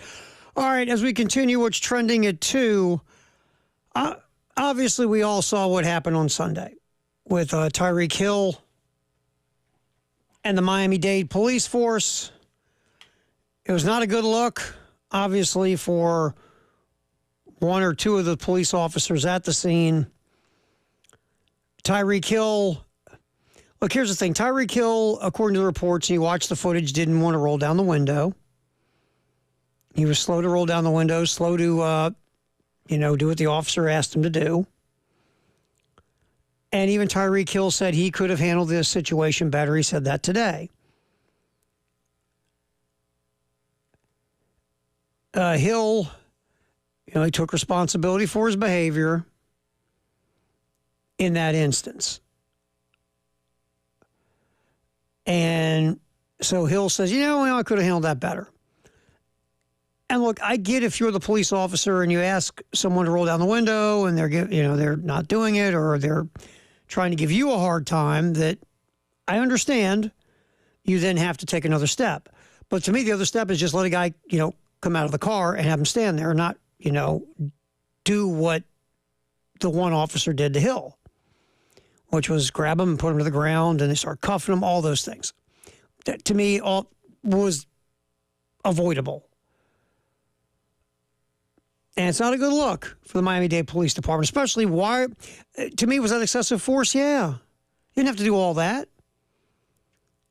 And especially you got body cam, you got all these people with their phones, videotaping this. You got teammates of Hill's coming up. It was a lot of ugliness that could have been easily avoided. And look, I got friends who are police officers. I've known a bunch of people who are police officers my whole life. A lot of them used to arrest me when I was a kid. Like any profession in this world, there are good people in a profession and not so good people in a profession. In some professions, the ones that aren't very good, sometimes that's more of a huge problem than in other professions. And what you saw in that video is like, wow. But not every police officer handles those situations like that. Some of them handle it a lot better. But that was not the way to do it. For whatever reason, that officer decided that was what action he had to take. But again, Tyreek Hill today, Tyreek Hill also said that he feels like the officer that really was the most aggressive, that got put on, I guess, a desk duty, maybe that guy should be relieved of his job. But Tyreek Hill also said, I could have handled it better. And you could just roll the window down and cooperate and been done. It's really what you should have did. Roll down the window, cooperate, be done. But not rolling the window down does not mean you get pulled out of the car and thrown down on the ground and having people using excessive force on you either. So it was just a bad situation. Bad situation. It just was. Also, Deshaun Watson, if you have not heard,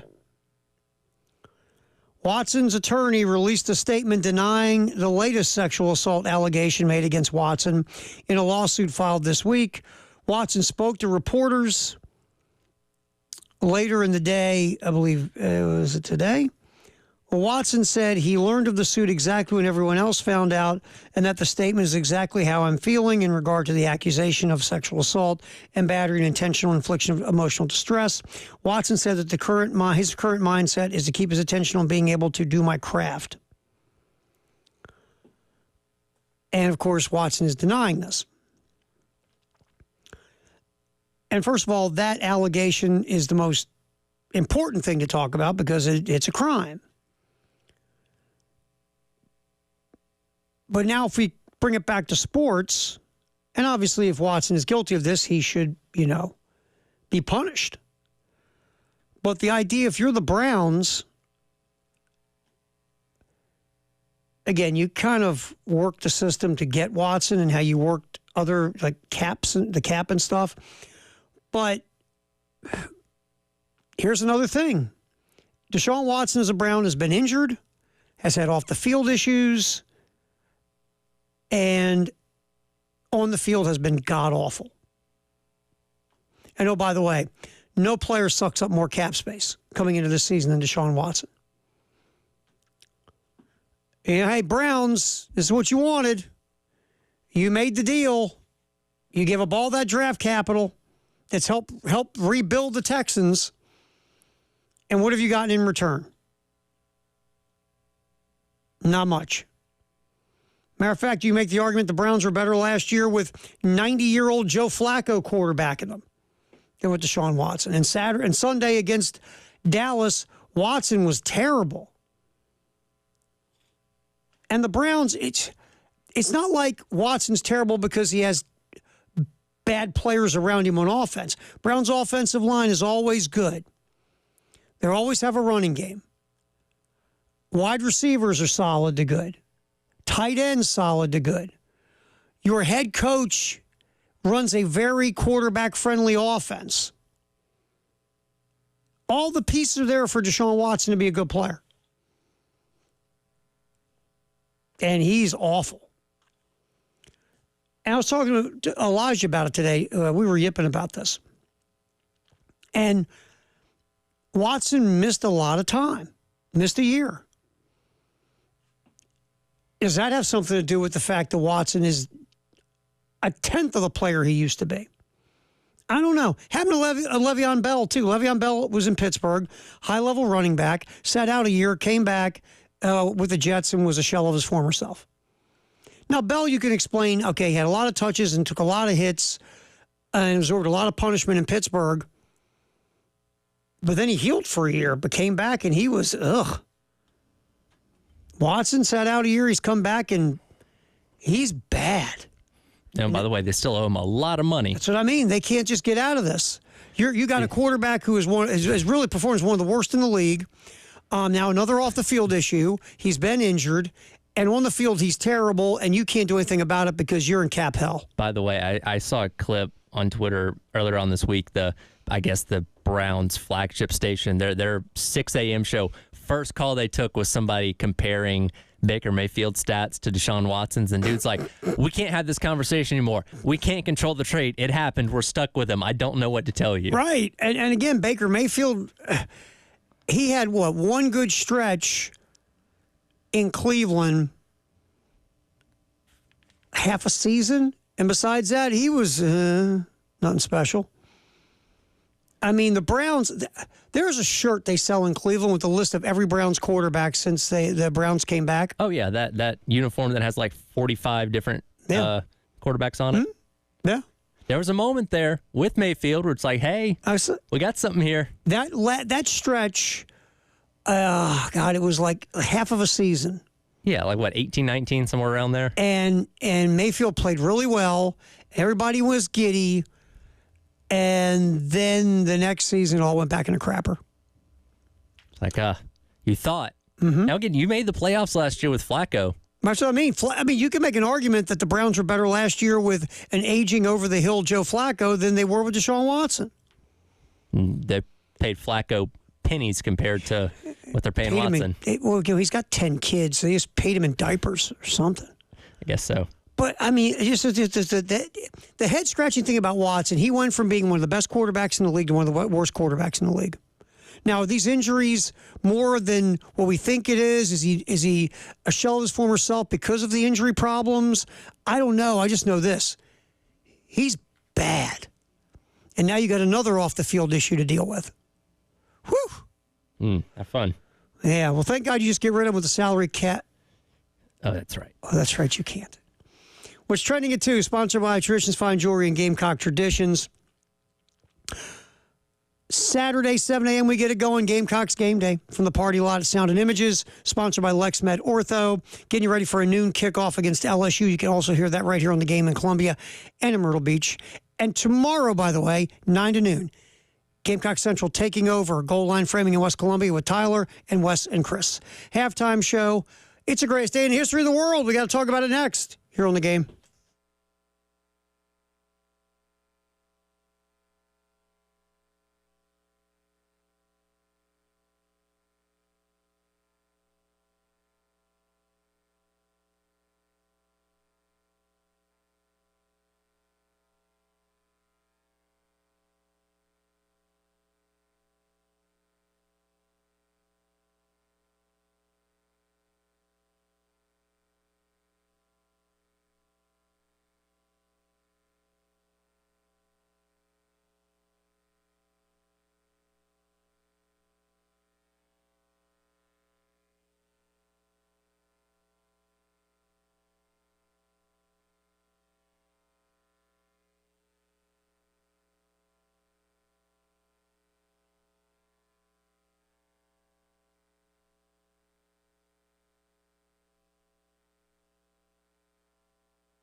All righty, greatest day in the history of the world. And before we get to this, our typical history of the greatest day in the history of the world in sports, we know today is September 11th. We are very cognizant of this is a dark, dark, awful day in the history of our country. If you were alive at that time, you remember where you were at when all this went down. And so, yeah, I was in Seattle, coming down the steps of the house that we were renting, and had Today Show on. And that's after the first tower was hit and the smoke, and no one really knew what was going on at the time. Yeah. And, the folks on the set are sitting there talking, and you can see in the background the towers. Yeah. Then you see the second one get hit. And it just, you don't have words. It was, once you found out actually what was going on, Sure. the stun, the shock, the anger, the people that, all the stories of the lives lost, and obviously probably it's got to be the darkest day in my life with what happened, talking about our country. Yeah. Yeah, that I was in, I think, like kindergarten at the time. Mm-hmm. So I was 5 years old. That's honestly one of like the first memories that I have from being that young is, and again, I didn't know what was going on at that point in time, but I remember things happening in regards to that. Sure. And just where everything is sprung from that moment at that time, and all the different directions and just little things. I'm in Washington State. I'm in Seattle. There's all the talk about protecting that border, the Canadian border, because that is not very well protected. And just all the things that came up after all of it, and just the heartbreaking stories. And it was just, so we know today is an awful, awful day that we have as a memory in the history of our country. So in sports, which obviously belittles life, but in sports, we got one in the 1800s. Okay. 1886. The Mayflower defends the America's Cup by beating Britain's yacht in 2 straight heats. Now, I think was that the original Mayflower the Pilgrims brought over? I don't know. That was my first thought. But mine too, or the Mayflower moving vans. But here's the funny thing about how the world changes. When I was a young'un and we first got cable, ESPN was jonesing for anything. Oh, that's when they were showing log rolling and log rolling. Like they were showing Australian rules football, which, by the way, is still very cool to watch. Any cheap sport they could put on air, they were doing it. And it was funny, they were putting the America's Cup on. Now, again, if you're, and you might know because you follow sports, but the America's Cup is a yacht race. Right. It's the longest international competition in the history of the world, is the America's Cup. And it was on ESPN for a while. For years, they had the America's Cup because it's every 4 years, I believe. Mm-hmm. It's like a World Cup. Right. So they had it on 2 or 3 different times on ESPN as ESPN was trying to grow into a real sports network. And it was like the races were on, and they're showing these guys doing all the stuff they do, and they're racing yachts. And a guy named Dennis Conner was a big deal with the San Diego Yacht Club. Ted Turner in the 70s. That's right. Skippered a yacht that won the America's Cup. Bill Koch. It used to be a thing. But it was so funny. I saw this, right? And I said, who the heck won the last America's Cup? No clue. I had no clue because it's been so long since I paid attention to it. It does. Actually, you know what? Let's see. I'll tell you. I got it right here. Okay, go ahead. Ready? Yep. Right now, the defending Cup champion is the Royal New Zealand Yacht Club. All right. Squadron, not club. I'm sorry. They're a squadron, so I guess the yacht flies. The Royal New Zealand Yacht Squadron. By the way, they won it in 24, or 21 and 24 because 20 was COVID. So they got a dynasty going on. Yes. Before that, the Golden Gate Yacht Club. So America has been, 13 and 17, but the last 8 years, America didn't even challenge for it. The last 2 America's Cups. What do we say? We only care when we're winning, right? Exactly. So we really don't care. But yes, I was sitting here going, man, used to hear. When's the last time ESPN talked about the America's Cup, by the way? I don't recall them ever talking about it in my lifetime, at least. So that's just how the world changes. When you're jonesing for programming, the stuff you put on compared to now, whole different world. So anyway, greatest day in the history of the world in 1886, and I just accidentally closed out the greatest day in the history of the world. So kind of looping back around to obviously today being 9/11, Dow Loggins and Clayton White spoke a little bit earlier. And for those that don't know, Clayton White was actually on the Giants back in 2001. He actually got asked a question today at his presser about like his experience, what it was like being on the team, being around New York and stuff. Well, You that had the happened. cut? Yeah, I got the cut here. I want to play that cut. About Let's a hear minute that. long. Here's Clayton White from earlier today. One, I recognize your hat. Definitely, that was definitely obviously a trying time for a lot of people. Me personally, I was on the New York Giants football team, and we landed in Newark, New Jersey, the morning of 9/11. So I'm actually in somebody's book about my story about my 9/11 story. So I don't want to dwell on it, get into it right now. That's probably for another conversation. But the main thing I remember is just practicing with the New York Football Giants on that Wednesday morning after 9/11. And seeing the towers smoking up, and then Coach Jim Fossil basically called practice. We left, and then on to the next week. And obviously, a lot of things happened after that. But the main memory is just seeing families come over to the New York Giants facilities. It'll be indoor facility full of kids who probably lost their parents. So stuff like that is definitely deep and heavy, but definitely memorable for sure. Because the Giants, they played, was it Denver on that Monday night game the night before? Mm-hmm. Yeah, it was Denver. And, remember, the NFL shut down, Major League Baseball shut down their full schedule for the first time since D-Day. Yeah, there was no sports following weekend. And, I remember, too, like, a lot of the network programming, like the late-night talk shows, a lot of comedy and stuff like that, they shut all of it down. I remember David Letterman coming back, the first show he did, he's like, I don't feel like being funny today. It was it was... You don't have words to describe what that was like. And South Carolina, the next week, got to play in the first college football game when it resumed against Mississippi State on that Thursday night. Thursday night, right? Yep. It was just, again, the darkest day of my lifetime in our world. So today, not the greatest day in the history of the world, to be quite honest, September 11th in this country. All right. Jay Phillips is in the building. We got a Firehouse Sub text the hour coming up at 803-404-6100. And we'll also do our handoff with Jay, sponsored by Little Pigs as well. It's a halftime show. Terry Ford, Tyler Head, up until 3 on the game.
Firehouse Subtext the Hour coming up at 803-404-6100. A little handoff with Jay Phillips from the postgame show, sponsored by our good buds at Little Pigs Alpine Road. Howdy. Huh? Howdy. Oh, howdy. Howdy. Howdy. Howdy. I'm wearing my U.S. soccer T-shirt in honor of Mauricio Pochettino being named the U.S. coach. Mm-hmm. Now, is that good? Oh, quite. Okay. Because you know how my level of care of U.S. Well, you should soccer care. in general. You should care more because you love your country. Terry will care when they're winning. Yeah, if they win, I'll be on the bandwagon. Yeah. Now this is it's I'm trying to give you Put it in football terms. yeah, I'm trying to find because he hasn't won a championship yet. He's played for the Champions League and he's been near. Well, he's won the French league when he coached for Paris. So he's done that. Give me a second. I'll give you. This is an upgrade over the dude they had. Oh yeah. Well, he wouldn't be excited if it wasn't. Oh yeah. No. This you can make a case that this in the modern era is the best coach the United States has hired, even better than Jurgen Klinsmann, who was a good coach. Now, I heard it was between this guy and Bill Belichick. Is it true? Nah, Belichick was like fourth on the list. He's got rings. Yeah. You kick it, go. The guy that's the one that won 75 straight titles. What's his name? Across the pond. They've won a bunch of straight titles because they have so many stupid leagues. I can't keep up with the I don't know. leagues. You talking about like Alex Ferguson, like Manchester United? Give me back the in Bill day? Belichick of soccer. Yeah, Alex Ferguson. Would it be Alex Ferguson? Yeah. All right. Yeah. He won like 13 Yeah, he was rolling. Yeah. Yeah. Sir Alex Ferguson. Sir. Yeah, get it right. No, he's been knighted. Yes, he has been. Yes. Because winning a lot of soccer championships. And he won the means Champions should be League a couple knighted. times. He was. He's their Belichick. Oh yeah. Okay. And then some. Like 13's more than times two, Belichick. yeah. Yeah, exactly. Bill has what, 6? Yeah. Yeah. And I don't know how many times they finished second. A couple. So. Jeez. I will give you. Would you rather have a college or an NFL equivalent? And I'm running my head right. Give me the NFL equivalent because again, you want to. You want to. Pete Carroll, That's a but good younger. one. That's a good one. He's my age. Mauricio, maybe he's even a little young. He's probably right around 50. Okay. I'll give you a Pete So it's Carroll. like a Pete Carroll. Yeah. That's a good one to have. Yeah, something like that. But maybe not quite the same. How much do we underrate Pete Carroll? Well, I think like a lot of people in this country, because he made his bones out west, even if he did briefly coach in the East, we just don't always pay as much attention to those people. It's, occasionally there's, the differences will be like Steve Kerr and Steph and the Dubs. The Dodgers get a lot of attention. But even when the Giants and Bruce Bochy were winning 3 championships in like a 7-year span, people were like, What? oh yeah, the Giants. Yeah, you go, what? They're, The Giants? they're pretty good, aren't they? But I just think Pete, like a lot of people, because we've said before, and I know what Elijah thinks of the Central Time Zone. He calls it like God's time zone or the Lord's time zone. But the fact of the matter is, half of the United States lives in the Eastern Time Zone, Sure. and we're just sort of creatures of our own habit. Yeah, I mean, Carroll, he's on that short list along with Jim Harbaugh, winning a national championship in college and a Super Bowl in the NFL. And, I don't think we give Pete Carroll the props he deserves. But I lived in the Mountain Time Zone once. Yeah. You want to talk about weird? Yeah. The Mountain Time Zone is weird. Well, and the Mountain Time Zone has one big city, right? Yeah, pretty much. Denver. And then Albuquerque's like Boise. sort of big. You don't have very many big cities in the Mountain Time Zone. A lot of mountains, though, I understand. Tons of them. Yeah, lots of mountains, Yes. which makes sense. There's more mountains than people in the Mountain Time Zone. Probably true. Most likely. All right. At Firehouse Subtext, the hour 803-404-6100. What do you got there, bub? So we were talking about not scheduling things on fall Saturdays. Todd Nakin says, game day FOMO. I'm a wedding photographer every Saturday. I'm at a wedding filming all day. Instead of constantly checking the score, I successfully go out of the way to avoid any info, then watch the replay on Sunday like it's live to me. I've literally done the 5-year-old sticking his fingers in his ears going, la, la, la, la, la, I can't hear you, so people don't spoil it. That's hard to do, man. Especially today. That's hard to do. I remember in the 2010 Winter Olympics, some of which we were carrying on this radio station at the time, and Haney was ragging on me. He's like, "You're in the business." I was like, "Yeah, but I don't want to find out. I don't want to know. I want to go back home and watch it. I really, but for the teams I follow, especially, I've given up on that. It's just too hard. You know, it's gotten easier for me to watch a game, even if I know the results, than it used to be. Back in the day, once you told me, it kind of got screwed up when you were VCRing it. Yeah. Now, because everything is so on demand and we watch for different reasons, I go back and watch stuff, and I still don't like knowing, but I'm better at watching it now, because I used to be like, I can't watch this. I know what's going to happen. Yeah. Right. This stinks. I remember my buddy Brad and I don't know, mid-'90s, I forget which Masters, but mid-'90s, he'd come over on Sunday to watch the final round, and it's like 3:30, right? And we looked at each other, and we were like, hey, let's just stick a tape in. And we went and played 18.